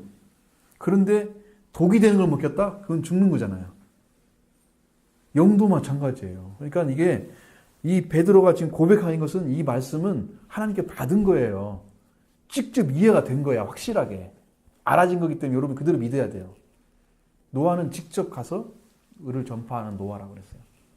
전파했다는 거예요. 그 삶 속에서. 그런데 그 복음을 듣는 자가 없었다는 거죠. 그래서 노아가 가족 외에는 다 심판을 대상이 됐다. 하나님과 끊어진 자가 됐다. 이 얘기를 하고 있는 것입니다. 그리고 하나님은 목적에 이룰 때까지 그 일을 계속 하실 거고,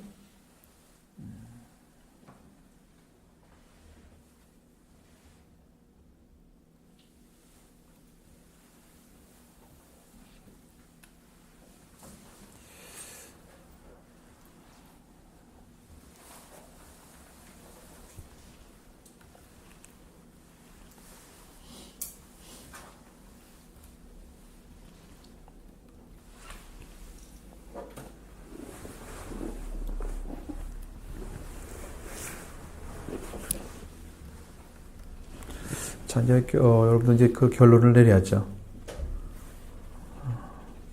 살리시는 역사는 결국은 그게 하나님의 긍휼과 사랑이에요. 살리시는 것은. 하나님이 손을 내밀어서 이렇게 말씀하셨을 때 그 손을 붙잡는 자들이 있어요. 구원을 요청하는 것들. 이렇게 살면 멸망이라는 걸 알고 있는 사람들이에요. 더 이상 살 수가 없다. 그 사람은 지금 구원을 찾고 있었던 사람들이에요. 그래서 하나님 손을 내미니까 받았어요.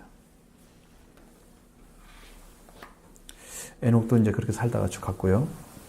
노아도 그렇게 살았습니다. 노아를 하나님께 손을 내밀어서 받았어요. 붙잡은 거예요. 그럼 예수님이 오셔서 여러분의 영적으로 좀 붙잡으시길 원하십니다. 오셔서 여러분의 손을 내밀고 계세요, 지금. 그걸 붙잡으셔야 돼요.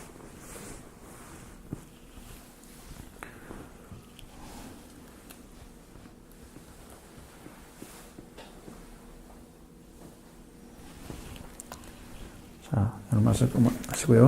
테스트 보겠습니다.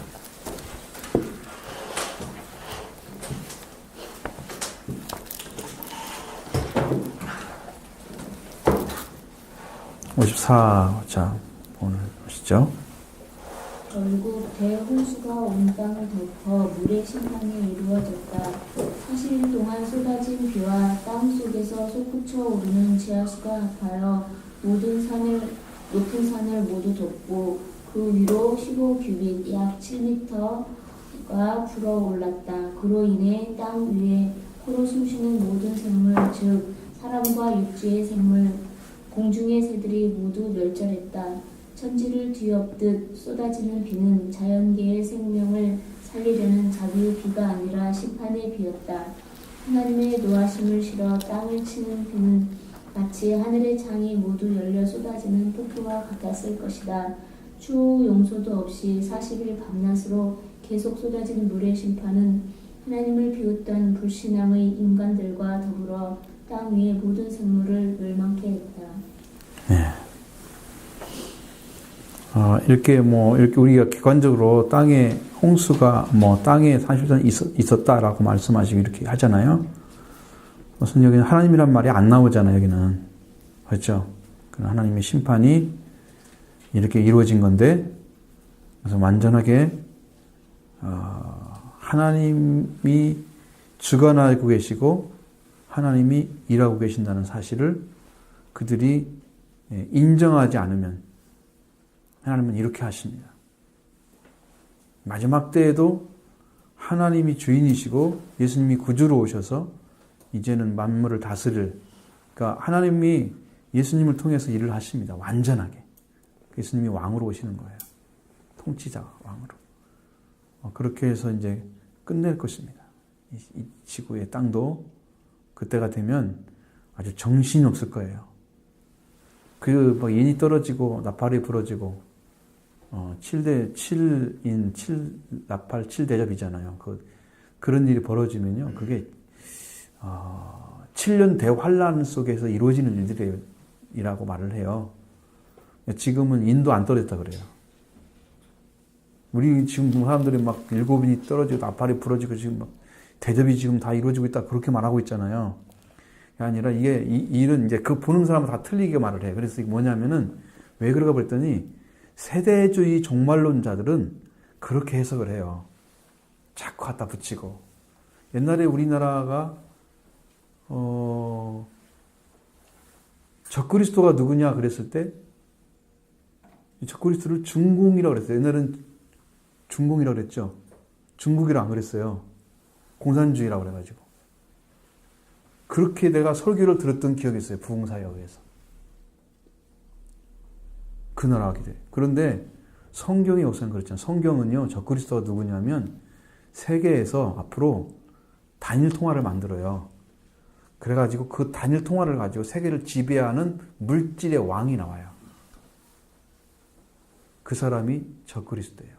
물질로 세상을 다스리는 사람들. 하나님께 이르지 못하고 이 땅에 부는 창출하고 다 좋게 하는데 아무리 올라갈래 하나님께 올라갈 수가 없어요. 그냥 666이에요. 7이 하나 모질리잖아. 7은 완전수인데 6은 인간의 수거든요. 불완전수. 7이 하나 모질리는 숫자예요. 아무리 올라가려 못 올라가는 인간의 문명, 문화 이걸 다 지배하는 자들 와요. 그것이 준비되고 있다 그래요. 그렇게 되면 이제 앞으로 이제 우리가 문화나 아니면 뭐 어떤 뭐 여러분 그 경제나 이런 부분들 싹 잡힐 거예요. 그런 것들이 이제 나타나면서 적그리스도가 등장하면서 이 땅에 이제 핵전쟁도 일어날 것인데 핵전쟁은 반드시 이스라엘과 관계에서 일어나요. 그러면 지금 준비가 안 돼 있어요. 근데 이라크에가 그 비행치를 그 사람이 타지 않는 비행물 있잖아요. 그것이 한 2시간 간대요. 근데 이라크가 자기 나라 이스라엘을 칠 수가 있으니까 어디다 갖다 놨냐면 이라크가 2시간 가가지고 못 돌아갈 정도의 위치다 갖다 지금 그 만들어놨대요. 원자폭탄을. 엄청난 양을. 지금 이스라엘은 못 견디고 있어요. 저도 때려 부셔야 되는데. 비행기를 사람이 조정하게 되면 전쟁을 일으키는 거잖아요. 그것만 타격하려고 하는데 그게 안 되는 거야. 그럼 공중 수유를 해야 된대요. 이것도 위험하니까 이스라엘이 거기에서 가장 이스라엘이 출격해가지고 2시간 내에 돌아올 수 있는 그 기지를 다른 나라에다 만들어놨대요. 또. 그래서 어떤 일이 벌어지면 거기서 출격해가지고 다 때려 부시는 거야. 가서. 결국은 이스라엘을 중심으로 해서 전쟁이 일어날 거다.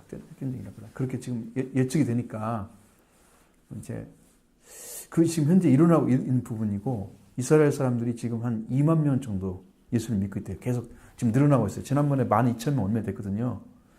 그러면서 그들이 계속해서 메시아를 지금 대망하고 있답니다. 주의 이름 오시는 이여. 찬송하려 할 때까지 너희가 나를 보지 못하려고 그랬잖아요. 지금 주의 이름 오시는 이여 속히 오시옵소서 이렇게 찬양하고 있대요. 반대로. 당신 우리를 맞이하고 싶습니다라는 거예요. 예배 시간마다 외치는 말이에요. 그게. 놀라운 얘기잖아요. 지금 이스라엘이 지금 회복되고 있어요. 거기에 문제 생기죠. 여러분들. 여러분 열심히 준비하시고 이렇게 이제 이 복음 통해서 여러분도 생명의 길을 빨리 찾아가지고 열심히 걸읍시다. 우리가 성령 받고 내 가운데 들어가서 주님의 음성도 듣고 계속 인도받아서 정말 복음의 요람이 돼야 되겠죠. 모든 민족과 인류를 위해서 수고하시는 길을 하나님 열으시기 위해서 열심히 일하여 합시다. 창세기 41장 1절로 45절입니다. 먼저 1절부터 13절의 말씀을 읽어보겠습니다.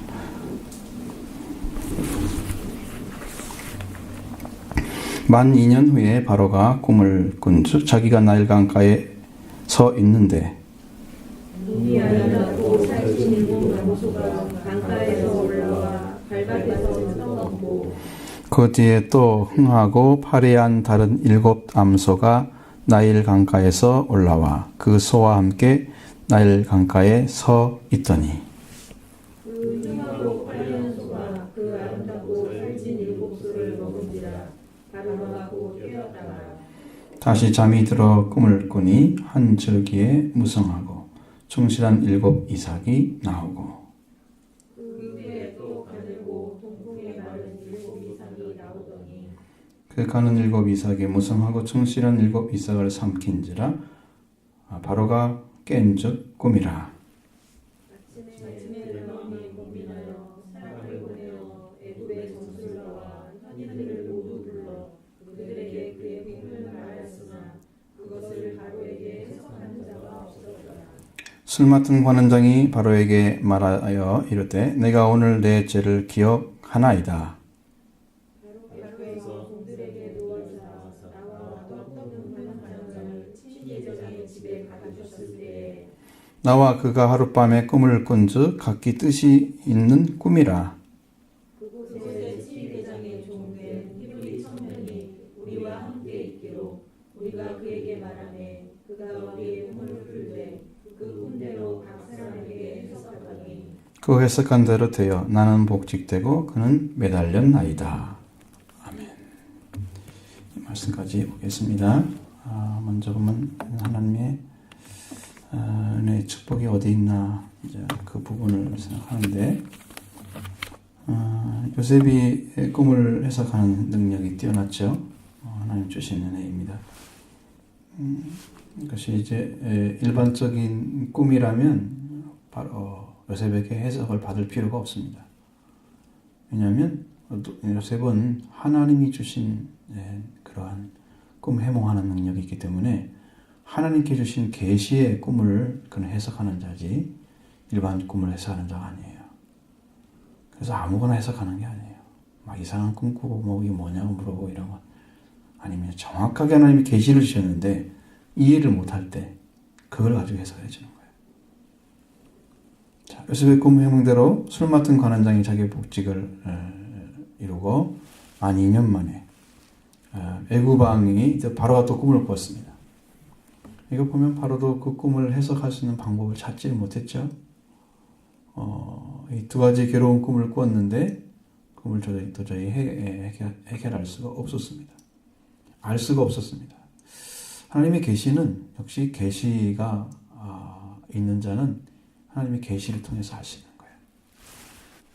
이 해석이 와야 돼요. 영으로 성령께서 말씀하셔야 돼요. 그래서 아무도 해석할 수 없다는 의미는 거기에는 하나님의 사람이 아무도 없다는 얘기입니다. 현인이고 뭐 그런 거 아무 상관없어요. 자기들 보기에 현인이지 하나님 보시기에는 무지한 자들이죠. 해석할 수 없습니다. 점술가들, 귀신들이 뭘 알아요? 하나님의 그 계시를 어떻게 해석해내요? 못하죠. 하나님의 사람만 해결할 수 있는 것입니다. 답답한 고민을 이제 이야기를 하실 때에 술 맡은 관원장이 과거를 추억하는 거예요. 내가 과연 이렇게 꿈을 꿨었는데 꿈을 꾸는 히브리 소년이 기억이 난 거예요. 그때 꿈꾼 대로 딱 이루어졌는데 그것을 까마득히 잃어버리고 만 2년이 지난 거예요. 요셉은 그동안에 더 하나님 앞에 엎드렸을 것입니다. 더 온전하게. 이건 정말 중요한 부분이잖아요.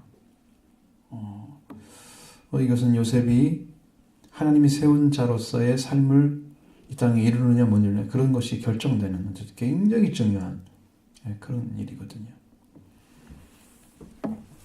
그런 일들을 맡기려고 할 때 그 2년이라는 세월이 필요했을 것입니다. 하나님 보시기에는. 그걸 딱 어떻게 다 하루의 꿈이 아니었더라면 요셉은 그냥 감옥에 계속 있을 수도 있죠.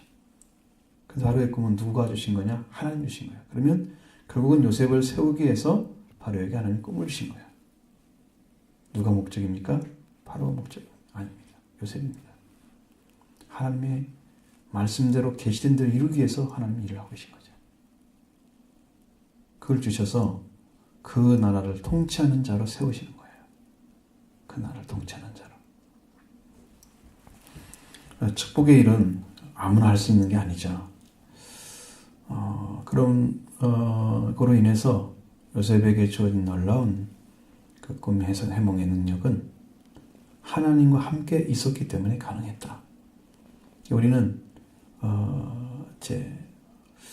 제가 이렇게 이제 이 얘기를 자주 해보니까 이게 알아졌어요.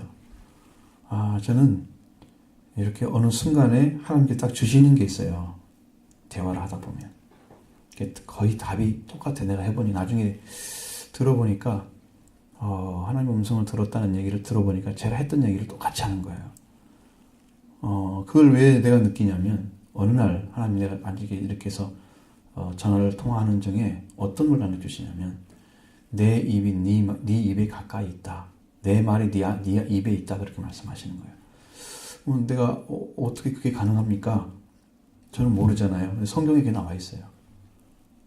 내 말이 네 입에 가까워. 너와 함께 있다. 말씀하시거든요. 그래서 그것이 알아진 거예요. 아, 그렇구나. 하나님께서 내 입을 통해서 그냥 말씀하시는구나. 그러니까 어느 순간에 딱 깨닫게 해서 그냥 말씀을 쫙 주시면 그게 하나님 주신 거야. 이게 인간 생각이 아니거든요. 그것을 제가 알았어요. 그 뒤로는 대화를 통해서 쭉 이야기를 하게 되면 거의 대부분 하는 얘기는 하나님 주신 순간순간의 지혜가 탁탁 와요. 그런 부분들이 해답인 거예요. 신기할 정도로. 저는 점점 발전하겠죠. 하나님께 주시는 은혜가 점점 커지니. 그죠? 그런 것들이 있어요. 요셉도 지금 그게 필요한 거예요. 더 큰 해석이니까 이것은 이 애굽 전체를 지금 통치해야 될 그런 위치에 있는 것이니까 하나님이 2년이라는 세월을 통해서 그를 더 키우신 거죠. 온전하게. 하나님의 은혜입니다. 어렵고 힘들게 사실 하나님의 은혜로 세월을 보낸 거예요. 2년이라는 세월을. 그렇지만 요셉에게는 말로 형용할 수 있는 축복이 그걸 통해서 주어지는 거예요. 그동안에 실족하면 안 되잖아요. 이 사람이 내가 억울해서 들어왔는데 나 하지도 않고 그냥 거기서 또 마음이 바뀌어져 가지고 딴 일하고 있었어 봐요. 요셉이 이 일을 어떻게 불러와요? 그죠? 절대로 못 씁니다. 그러니까 성경의 위대한 인물들은 초지일관이라는 말을 맞아요. 자기가 온전하지는 못하지만 출발할 때는 그러나 그 길을 끝까지 걸은 사람만 거룩한 자로 서 있습니다. 초지일관. 한 번 바뀌면 못하는 거예요. 지난번에 세미나 하는데 사람들이 하나님 은혜를 잘 주신대요. 그런데 주셔가지고 이 까먹는 사람들은요 잘 안 주신답니다. 왜 그러냐면은 주니까 까먹고 마음대로 살아버리네. 이 녀석은 그냥 줄 사람이 아니구나. 그래서 많이 기도해도 쉽게 회복을 안 해주는 거예요. 정말로 하나님이 믿을 수 있는 자리까지 마음이 돌아왔는가를 확인하고 주신대요. 그래서 다시 회복하는 것이 그렇게 힘들대요. 다시 회복하는 것이. 초지일관이란 말은 우리가 다윗도 공부를 하지만 다윗도 실수를 많이 하잖아요. 그런데 한 가지 중요한 사실은 하나님을 향한 중심, 하나님을 향한 사랑은 변하지 않고 가는 거예요. 실수하는 건 별로 안 중요해요. 거기서 볼 때는. 그래요? 작은 거 그런 게 안 중요해요. 하나님 나라의 큰 걸 이루기 위해서 조그마한 실수가 그걸 다 그르치지 못해요. 하나님의 목적을 위해서. 그러니까 그게 별로 안 중요해. 하나님 볼 때는. 그러니까 여러분도 그런 게 결지 말고 나의 부족한 게 결지 말고 여러분의 신앙이 정말 하나님께 거짓이 없이 서 있는지 그걸 조질감 밀거나 믿음으로 말씀과 함께 걸어가는지 그리고 자신을 체크해 봐야 되는 거예요. 그게 중요한 사실이에요. 그것이 변하지 않았다. 그리고 더디다. 그 하나님 더딤을 통해서 하시는 일이 있습니다. 그 더딘 사람. 더딘 것은 은혜 받은 사람들은 다 더뎌요. 제가 보니까. 오순절 받았던 제자들만 정확히 갔어요. 길을요. 그건 주님이 직접 관여를 하셨기 때문에. 찾아오셔가지고 그 부활의 주님이 계속 만나셨잖아요. 그래서 50일 안에 끝났어요. 거기는. 그런데 우리는 예수님 만나고 은혜 받고도 10년이 걸린 사람, 20년 걸린 사람이 있어요. 그게 오순절까지 가는 기간이에요. 그 대화를 중에 하나님이 뭐라고 하냐면 딱 가르쳐 주는 거예요. 50일이 50년 될 수도 있다는 거예요. 응? 왜? 그 사람은 그 길을 안 가기 때문에 그걸 찾을 때까지 하나님 일을 안 하신대요. 50일을 이렇게 못 가는구나 사람들이. 50일 안에 끝냈으면 얼마나 좋겠어요. 내려놓지 않고 그냥 살기 때문에 일이 안 이루어지는 거예요. 안 이루어지는 거예요. 은혜 받기 위해서 최선을 다해서 은혜 받고 그 축복적에 딱 서서 여러분 일하시면 여러분도 행복하죠. 하나님이 그걸 주시기 위해서 말씀하시는 거고 그래서 같은 길을 걸으라고 계속해서 가르쳐 주는 겁니다. 그러니까 길을 찾은 분들은 한 길로 가십시오. 늦는 것 빠른 것 생각하지 마시고 끝까지 가십시오. 끝까지 인내하는 자는 영혼을 구원을 받으리라. 인내하는 자에게만 구원이 약속되어 있습니다. 인내하는 자. 다른 데는 그런 말씀이 없는데 인내와 연결시켜서 구원을 말씀하십니다. 예수님은. 너희가 끝까지 인내하는 자, 영혼을 구원을 받으리라. 그러면 구원을 다 놓치는 거예요. 거기만 살아있어야 인내. 그러니까 여러분 끝까지 믿음으로 서시길 바랍니다. 흔들리지 마시고 어떤 일이 있어도 그것을 우리가 넘어뜨리지 못하도록 여러분의 자리를 굳건히 지켜가셔야 됩니다. 은혜 받는 것은 더 중요하지만 은혜를 지켜서 성장하는 게 더 중요합니다. 그게 잘 안 되잖아요. 그를 위해서 여러분 변함없는 믿음이 필요합니다. 자, 14절로 16절 말씀.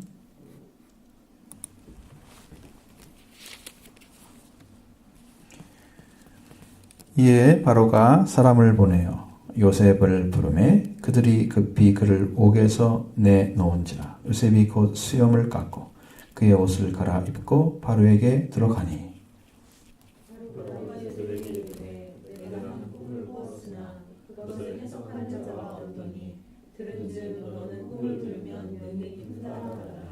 요셉이 바로에게 대답하여 이르되 내가 아니라 하나님께서 바로에게 평안한 대답을 하시리다. 아멘. 자, 바로에게 얘기하는 요셉의 말을 잘 생각해 보십시오. 바로는 요셉이 꿈을 푼다고 얘기했습니다. 바로가 요셉에게 너는 꿈을 들으면 능히 잘 푼다. 이렇게 얘기하죠. 근데 요셉은 아주 대담하게 얘기합니다. 내가 하는 것이 아니고 하나님께서 바로에게 당신에게 평안한 답을 주실 것입니다. 하나님의 답을 주고 있는 거예요. 그러니까 우리의 해결은 뭐냐면은 여러분이 어떤 계시를 주고 그걸 해결은 뭐냐면 하나님이 우리에게 답을 주시기 위해서 주신 꿈이란 말이에요. 답을 주기 위해서. 그러면 그 답을 누가 가지고 있어요? 하나님 사람이 가지고 있죠. 하나님 사람만 꿈을 해석할 수 있는 능력이 있는 거예요. 그러니까 하나님께서 당신에게 말할 것이다. 그 얘기입니다. 자, 요셉은 하나님 사람으로서 하나님과 함께 서 있는 믿음의 고백입니다. 내가 이렇게 서 있기 때문에 하나님 주십니다. 이런 얘기가 아니에요. 내가 하나님께 서 있기 때문에 나에게 하나님 말씀 주실 것입니다. 이 얘기가 아니죠. 나를 강조하는 게 아니에요. 하나님께서 하시는 일만 말하고 있는 거예요. 이렇게 객관적으로 자기를 드러내지 않고 말씀 앞에 자기를 내려놓는 이건 얼마나 성숙한 믿음이에요. 그죠? 성숙한 것입니다. 하나님은 우리를 그걸 보시는 거예요. 이게 지금 은혜를 받고 은혜에서 떨어지는 사람들, 추락하는 사람들의 이유를 다 보면 그 은혜는 받은 게 아주 맞아요. 정확한데 어디서 삐뚤어지느냐? 그 은혜를 가지고 자꾸 자기가 받은 것처럼 자기가 그걸 가지고 있는 것처럼 자기화시켜가는 그렇게 하는 사람들이 다 무너져요. 이단 될 가능성이 아주 높아요. 그걸 일종의 교리화시키는 방법도 있어요. 이건 이거다 알아 리콜 시켜놔버려요. 그렇게 해서 그것만 가르치는 거예요. 자기 방식대로. 그게 이단 방식이에요. 이단은 굉장히 획일적인 그 구조를 가지고 있습니다. 성경 해석이. 그래가지고 답을 다 가지고 있어요. 그냥 그 사람들 나름대로. 성령이 말씀이 아니에요. 보니까. 그래서 혼란스러운 것이죠. 요셉이 하나님의 사람으로 서 있는 것은 요셉에게 준 꿈이 요셉에게 큰 믿음으로 지금도 서 있기 때문에 가능한 것입니다. 요셉 스스로가 쓴 게 아니에요. 그래서 우리는 하나님의 역사 가운데 뭘 찾아내야 되냐면 하나님 나에게 어떤 은혜를 주셨는가 그걸 찾아내야 돼요. 여러분이 지금 행하고 있는 삶 속에서 지금 주신 것에 대해서 어떤 걸 내가 감사해야 되는지 하나님이 주시지 않은 것이 없거든요. 근데 우리 안에서는 이게 내가 잘 서 있기 때문에 주신 거다라고 생각하는 나 중심의 어떤 그런 긍정적인 생각들이 있어요. 내가 이렇게 믿음 생활을 하나님 주셨어. 그 다른 사람은 다 얘기하죠. 당신 믿음이 좋아서 주신 거야. 그러나 그 사람은 어떻게 고백해야 됩니까? 이것은 내 믿음이 아니야. 믿음도 하나님 주신 거예요. 여러분 믿으려고 했을 뿐이에요. 그것이 옳다고 인정한 뿐이에요. 그 믿음도 하나님이 부어주신 거고 여러분이 고백하는 것도 하나님 주신 거예요. 성령을 가르치는 예수를 주라 시인할 수 없다. 성령 가르쳤기 때문에 주인이라고 말씀하시는 거예요. 그래서 우리가 예수를 주로 시인하며 이 말은 성령으로 말미암아 예수를 주님으로 알았기 때문에 주님을 고백하는 것입니다. 그게 구원의 길의 첫 번째잖아요. 그는 죽은 자 가운데서 살리신 걸 믿으면 하나님이 예수를 주냐 살리심을 네가 믿으면 구원을 받는다 그랬어요. 이 주인이 변화되는 그 삶이 엄청난 축복을 가져다 주는 것입니다. 요셉은 이렇게 하나님 앞에 정말 누가 봐도 거기에 흠잡을 수가 없는 그런 자리에 서 있습니다. 여러분 이게 성장이 충만해져서 굉장히 커져서 완전해져서 그런 사람만이 대답할 수 있는 대답이 답이에요. 자기가 안 들어가잖아요. 자기가 안 들어가죠. 그 대답이 여러분에게 필요한 것입니다. 그래야 나라를 통치하죠. 바로도 무릎 꿇게 할 수 있습니다. 이렇게 저기 서 있으면 누구 앞에? 내 앞에 아니고 하나님 앞에. 바로가 굴복하면 애굽도 굴복할 것입니다. 이것이 이제 이집트에 있어서 절호의 기회가 지금 온 것이에요. 요셉한테는. 요셉이 그 일을 할 수 있을지 없지는 아직 안 나와 있으면 이지쓰지만 분명히 다른 것입니다. 자, 17절로 24절의 말씀.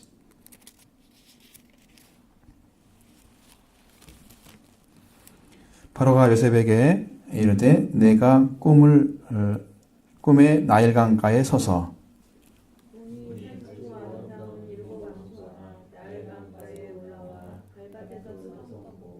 그 뒤에 또 약하고 심히 흉하고 파리한 7 암소가 올라오니 그같이 흉악한 것들을 애굽 땅에서 내가 아직 보지 못한 것이라.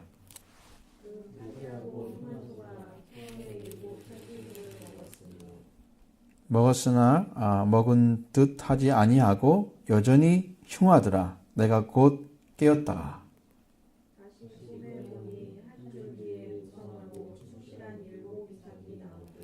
그 후에 또 가늘고 동풍에 마른 7 이삭이 나더니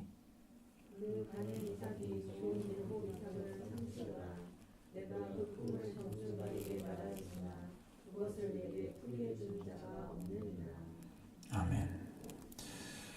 자, 그것을 점술가한테 의탁하면 안 되죠. 왜냐하면 그 꿈은 하나님이 주신 거기 때문입니다.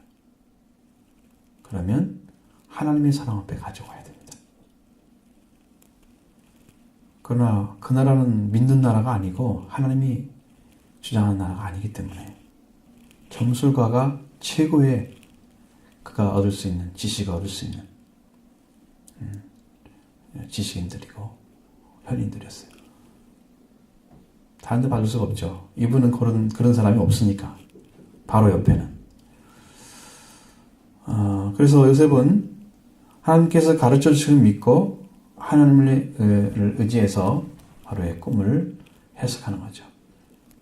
그 해석이 지금 읽은 말씀을 다시 말씀해 주는 거니까 그대로 한번 보겠습니다. 25절부터 34절. 요셉이 바로에게 아뢰되 바로의 꿈은 하나라. 하나님이 그가 하실 일을 바로에게 보이심이라이다.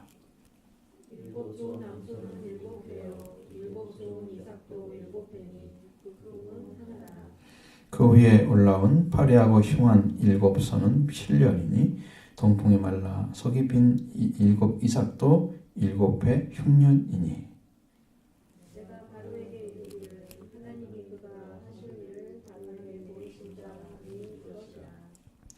곧 온 땅에 7회 큰 풍년이 있겠고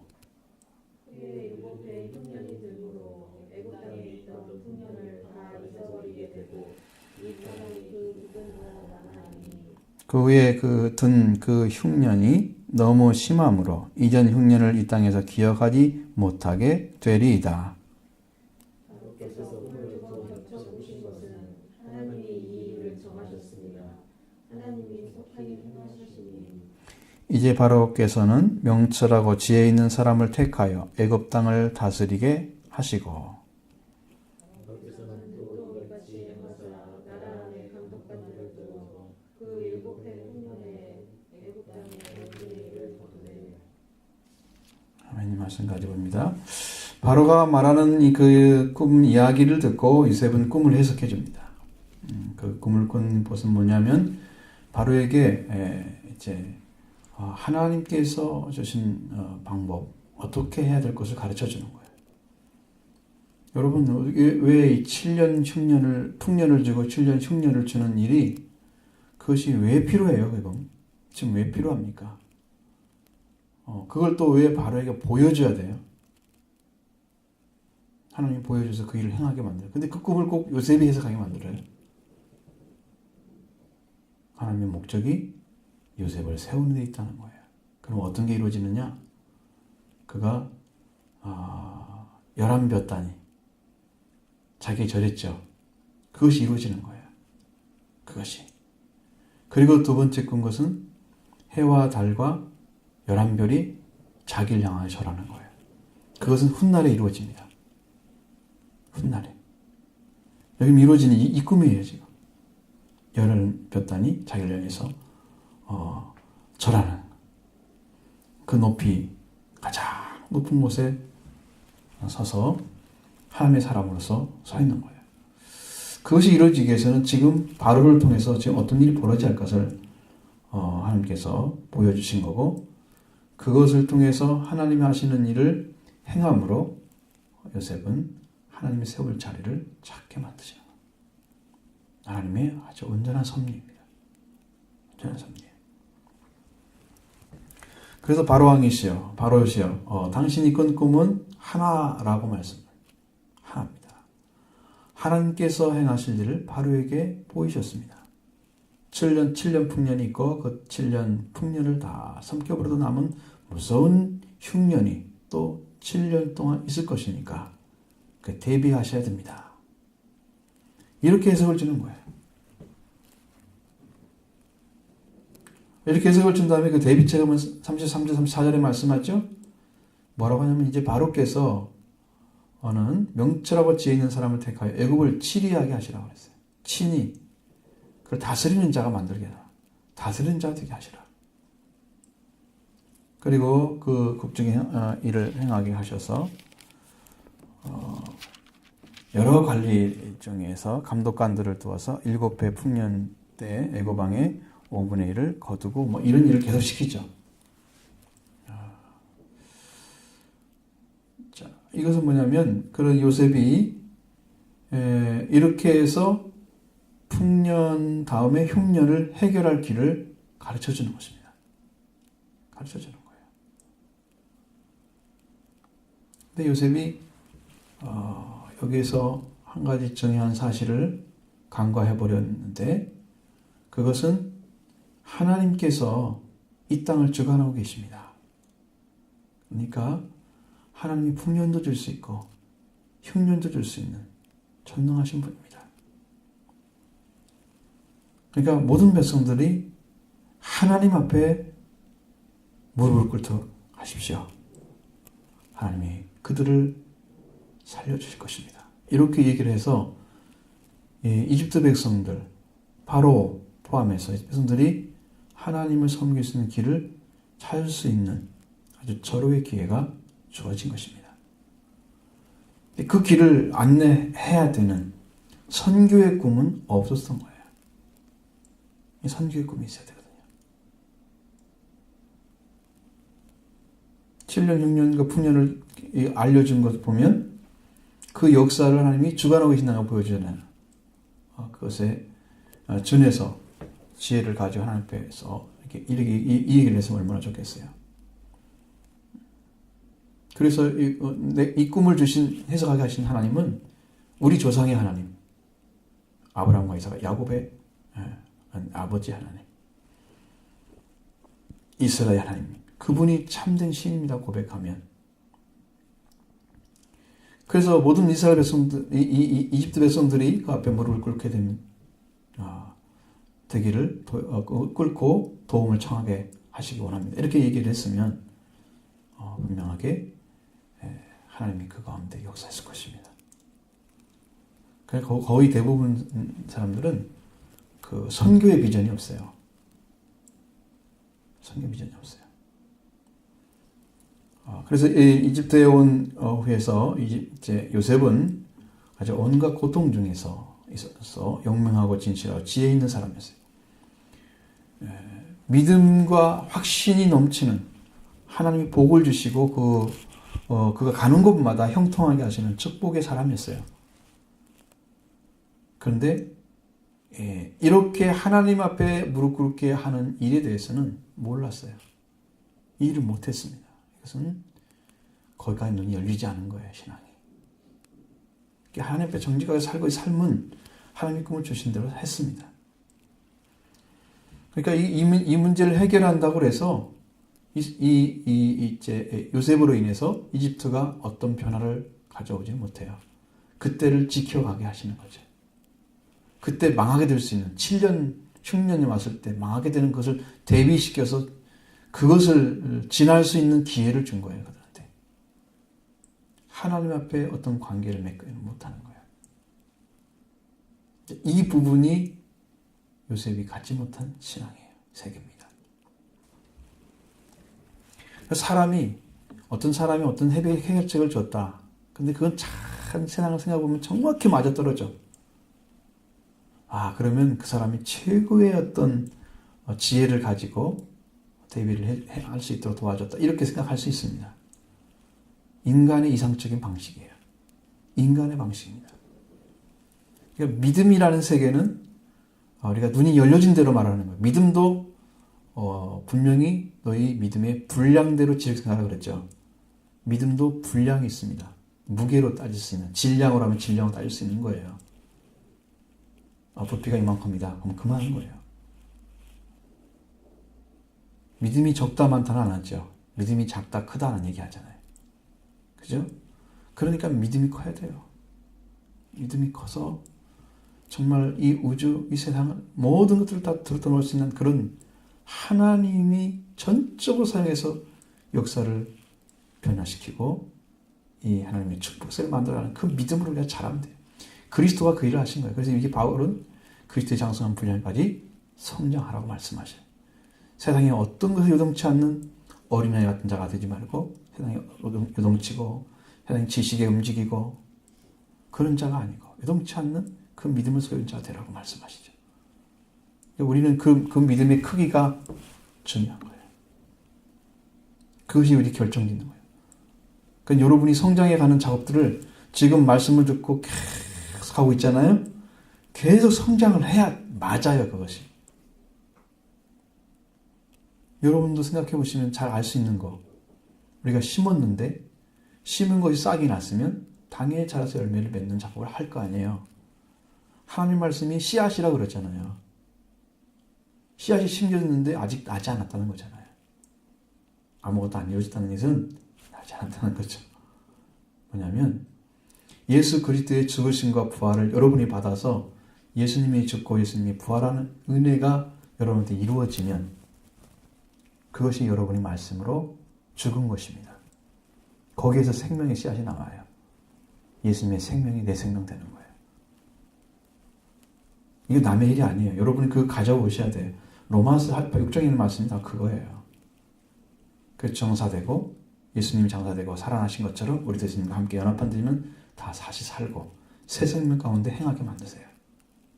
살게 하시는 거예요. 이게 비밀스러운 거예요. 이건 영적인 회복의 역사만을 말씀하고 있는 거예요.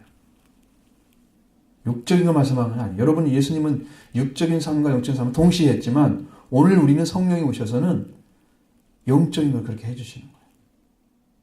영적인 걸. 영적인 회복 해결되면 육적인 것도 해결시킬 수 있어 하나님께 하시는데 하나님의 목적이 우리가 선교를 위해서 그 일을 하나님께 행하고 계신다면 여러분 복음을 전하는데 쓰임받게 될 것입니다. 여러분의 생활을 통해서 하나님이 일하고자 하는 계획이 있으시다면 여러분의 삶을 통해서 그 일을 행하실 것입니다. 하나님의 목적이죠. 하나님이 어떤 계획을 가지고 여러분에게 지금 오셨는가를 알면 그 다음의 일은 이루어지는 거예요. 이런 축복이 지금 그 안에 들어있거든요.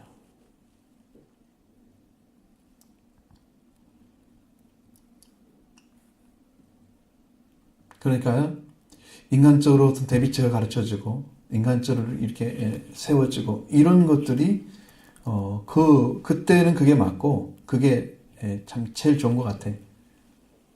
최상의 것이야. 그런데 하나님 앞에 세우지 못하면 그것도 요셉을 잃어버리는 왕이 나타나니까 나중에 이스라엘 백성들이 어떻게 돼요? 박해를 받잖아요. 그 안에서. 그렇죠? 요셉이 기억나는 거야. 요셉이 이제 통해서 이스라엘 백성들처럼 그들이 무릎을 꿇게 되었으면 하나님 앞에 또 다른 세계가 열렸을 텐데 이스라엘 백성들이 왔어도 그 다른 세계가 열려질 텐데 그것이 완전히 죽어버리면 거기 와가지고 이스라엘 백성들이 400년 동안 장정만 60만 되는 그런 큰 나라 민족으로 성장을 했는데 하나님을 모르는 백성을 커버렸어요. 왜? 거기에 동화돼 가지고 그 사람들 이제 이집트 사람들 가 있던 그 의식 세계가 그들 것이 된 거예요. 오랜 세월이 지나면서 하나님이 없는 세계. 그러니까 모세가 걱정하잖아요. 내가 누구의 이름으로 가서 그를 말하겠습니까? 그들이 기억도 못하는데 그 조상의 이름을 가르쳐주는 그 정도로 완전히 신앙도 다 사라져버리고 성민에서 사라져버리고 그런 인간을 만들어버려요.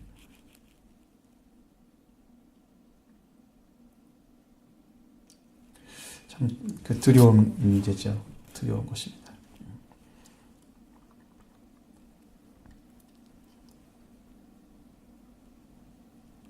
이렇게 이제 훌륭하게 대답을 했지만 다 인간적이 나온 것입니다. 바로한테 왕이여 명철하고 지혜 있는 자를 땅에 구해서 땅을 구하라고 땅을 다스리게 하라고 이렇게 말씀하죠. 사람에는요 진정한 명철이나 지혜는 없습니다. 현인이 없다고 그러잖아요. 하나님의 그 주신 계시를 해결할 사람이 없어요. 그리고 그 계시대로 이룰 사람이 없어요. 명철하고 지혜 있는 자를 찾아서 세워서 다스리게 하라고 그러잖아요. 세울 사람이 없어요. 꿈을 해석을 모르는데 그 꿈을 해석한 사람이나 할 수 있지 어떤 사람이 그걸 하겠어요. 하나님 주신 건데. 그 적합자는 누굽니까? 적합한 사람. 요셉밖에 없는 거예요. 그래서 요셉이 세워지는 것입니다.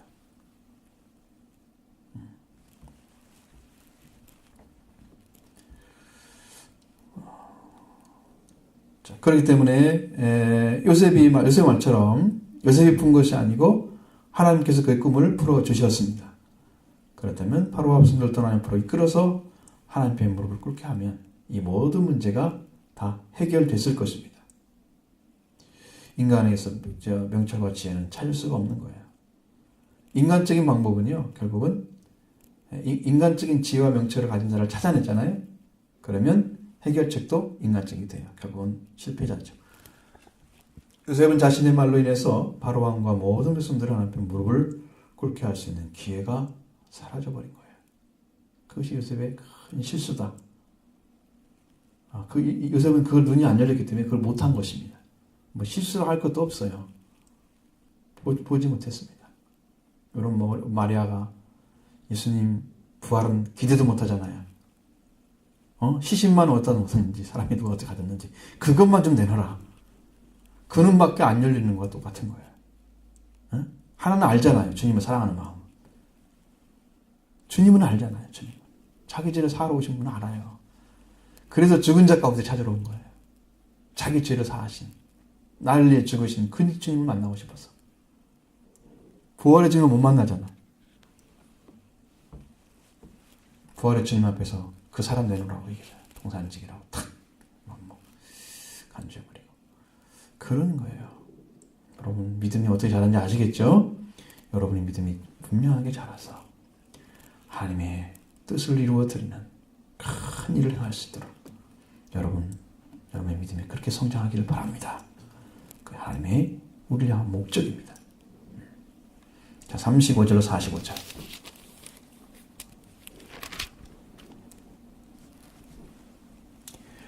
그들로 장차 올 풍년의 모든 곡물을 거두고 그 곡물을 바로의 손에 돌려 양식을 위하여 각성에 쌓아두게 하소서.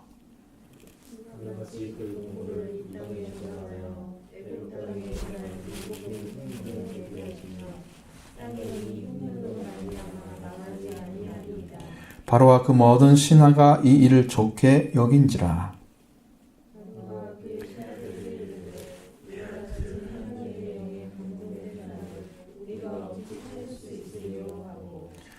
요셉에게 이르되 하나님이 이 모든 것을 네게 보이셨으니 너와 같이 명철하고 지혜 있는 자가 없도다.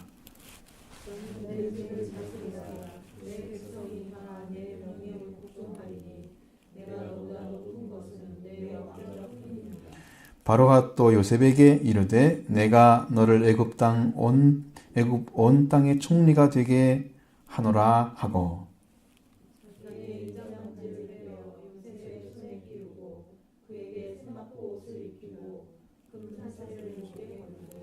자기에게 있는 버금 수레에 그를 태우매 무리가 그의 앞에서 소리 지르기를 엎드리라 하더라. 바로가 그에게 애굽 전국을 총리로 다스리게 하였더라.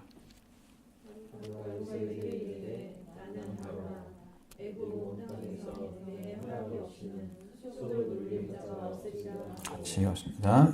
그가 요셉의 이름을 사브낫바네하라 하고 온 제사장 보디베라의 딸 아스낫을 그에게 주어 아내로 삼게 하니라. 요셉이 나가 애굽 온 땅을 순찰하니라. 아멘. 자, 여기에서 또 한 가지 문제가 생기죠. 요셉이 풍년을 주시고 또 하나님께서 흉년을 주시는, 하나님께서 풍년도 주시고 하나님께서 흉년도 주신 바로 왕한테 그 여호와 하나님께 무릎을 꿇으시오 이렇게 말을 했습니다. 바로와 그 백성들이 하나님의 무릎을 꿇게 하더라면 바로는 애굽의 2인자로서 서 있을 거고 요셉이 1인자가 되었을 거예요. 지금 자기가 높은 건 보좌뿐이라 그러잖아요. 이 정도로 내려오는 정 됐거든요. 그렇습니다. 애굽의 왕위에 서서 영적 지도자가 되었을 건데 이걸 잘 할 수 있는 능력은 거의 없는 것 같아요. 그런 의식 세계가 없는 거예요. 우리들도 세상의 임금들에게 여러분 복종하라는 말씀이 나오죠. 그렇게 나와요, 성경에는. 그리고 세금도 다 내야 되고 그런 정상적인 삶의 무슨 방법을 위해서 복음을 전하기 위해서 그럽니다. 그러나 우리가 하나님 앞에 세워져서 왕으로 세워지게 되면 왕의 자리에 앉아야 돼요. 다윗처럼. 그 영적인 위치가 있는 거예요. 그걸 못하면 2인자밖에 못해요. 그럼 그 사람의 목적에 따라서 명령한 대로 순종해야 되는 1인자가 되어 마음대로 다스리죠. 하나님 뜻대로 다스리죠. 하나님의 명령에 따라서 다스리는 하나님의 땅을 만들 수가 있는 거예요. 그것이 안 되고 있어요. 그래서 2인자가 되잖아요. 왕위에 서서 애굽 왕과 온 백성들이 그 앞에 무릎을 꿇게 하는, 얼마나 좋겠어요.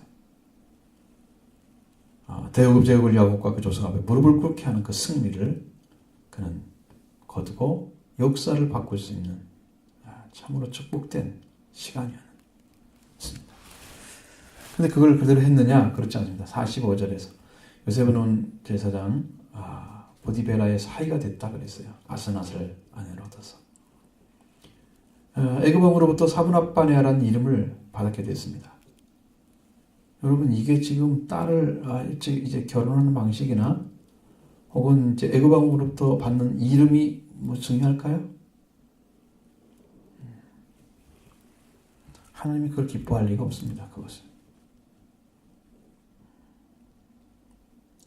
절대로 그러지 않을 것입니다. 어떤 상황에서도 하나님 말씀을 따라서 더 온전한 자리에 서게 되면 사람 밑에 두지 않아요. 하나님 밑에 두는 거예요. 바로. 그래서 하나님의 종이 돼서 하나님의 일이 그를 통해서 성취되는 일이 생겨질 때, 그게 지금 하나님의 다스림의 목적인데, 그럼 하나님의 권위로 일을 하고 하나님의 역사 가운데 이제 사명을 감당하는 그런 놀라운 복이 그에게 주어졌을 건데 참 그게 어렵습니다. 그걸 못했어요. 이거 얼마나 놀라웠게 지금 대접하고 있습니까? 그를 향해서.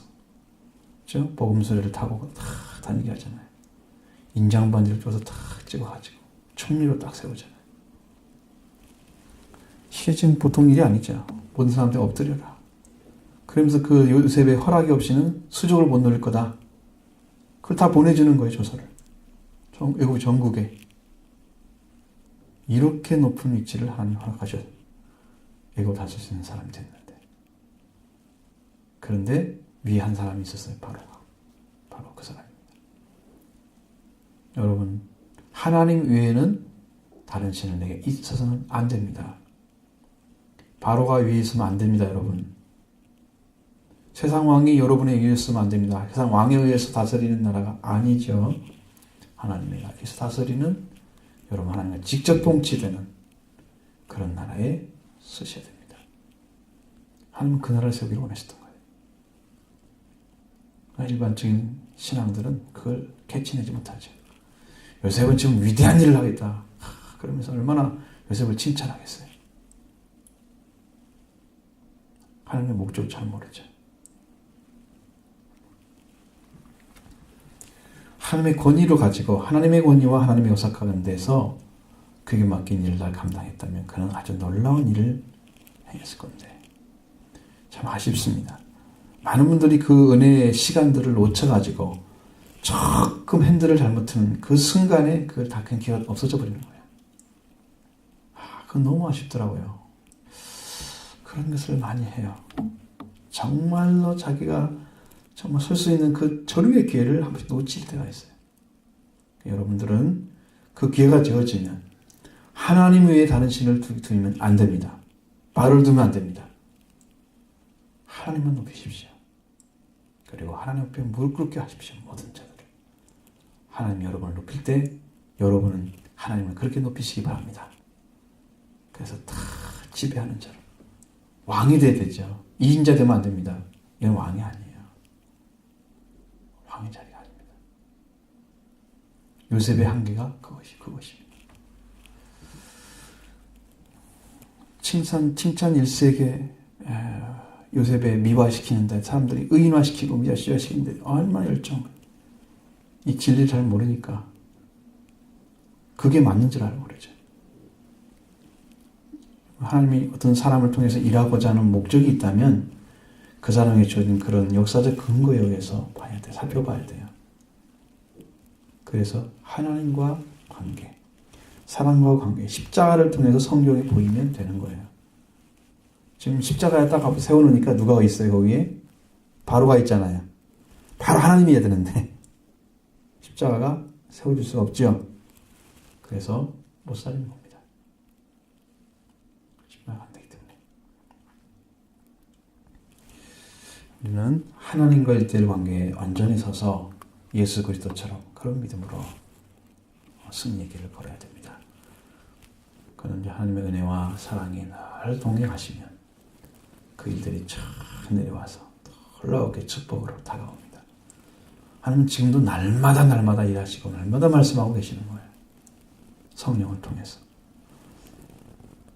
여러분 그런 은혜 가운데서 승리하는 삶 살아가시길 바랍니다. 기도하겠습니다.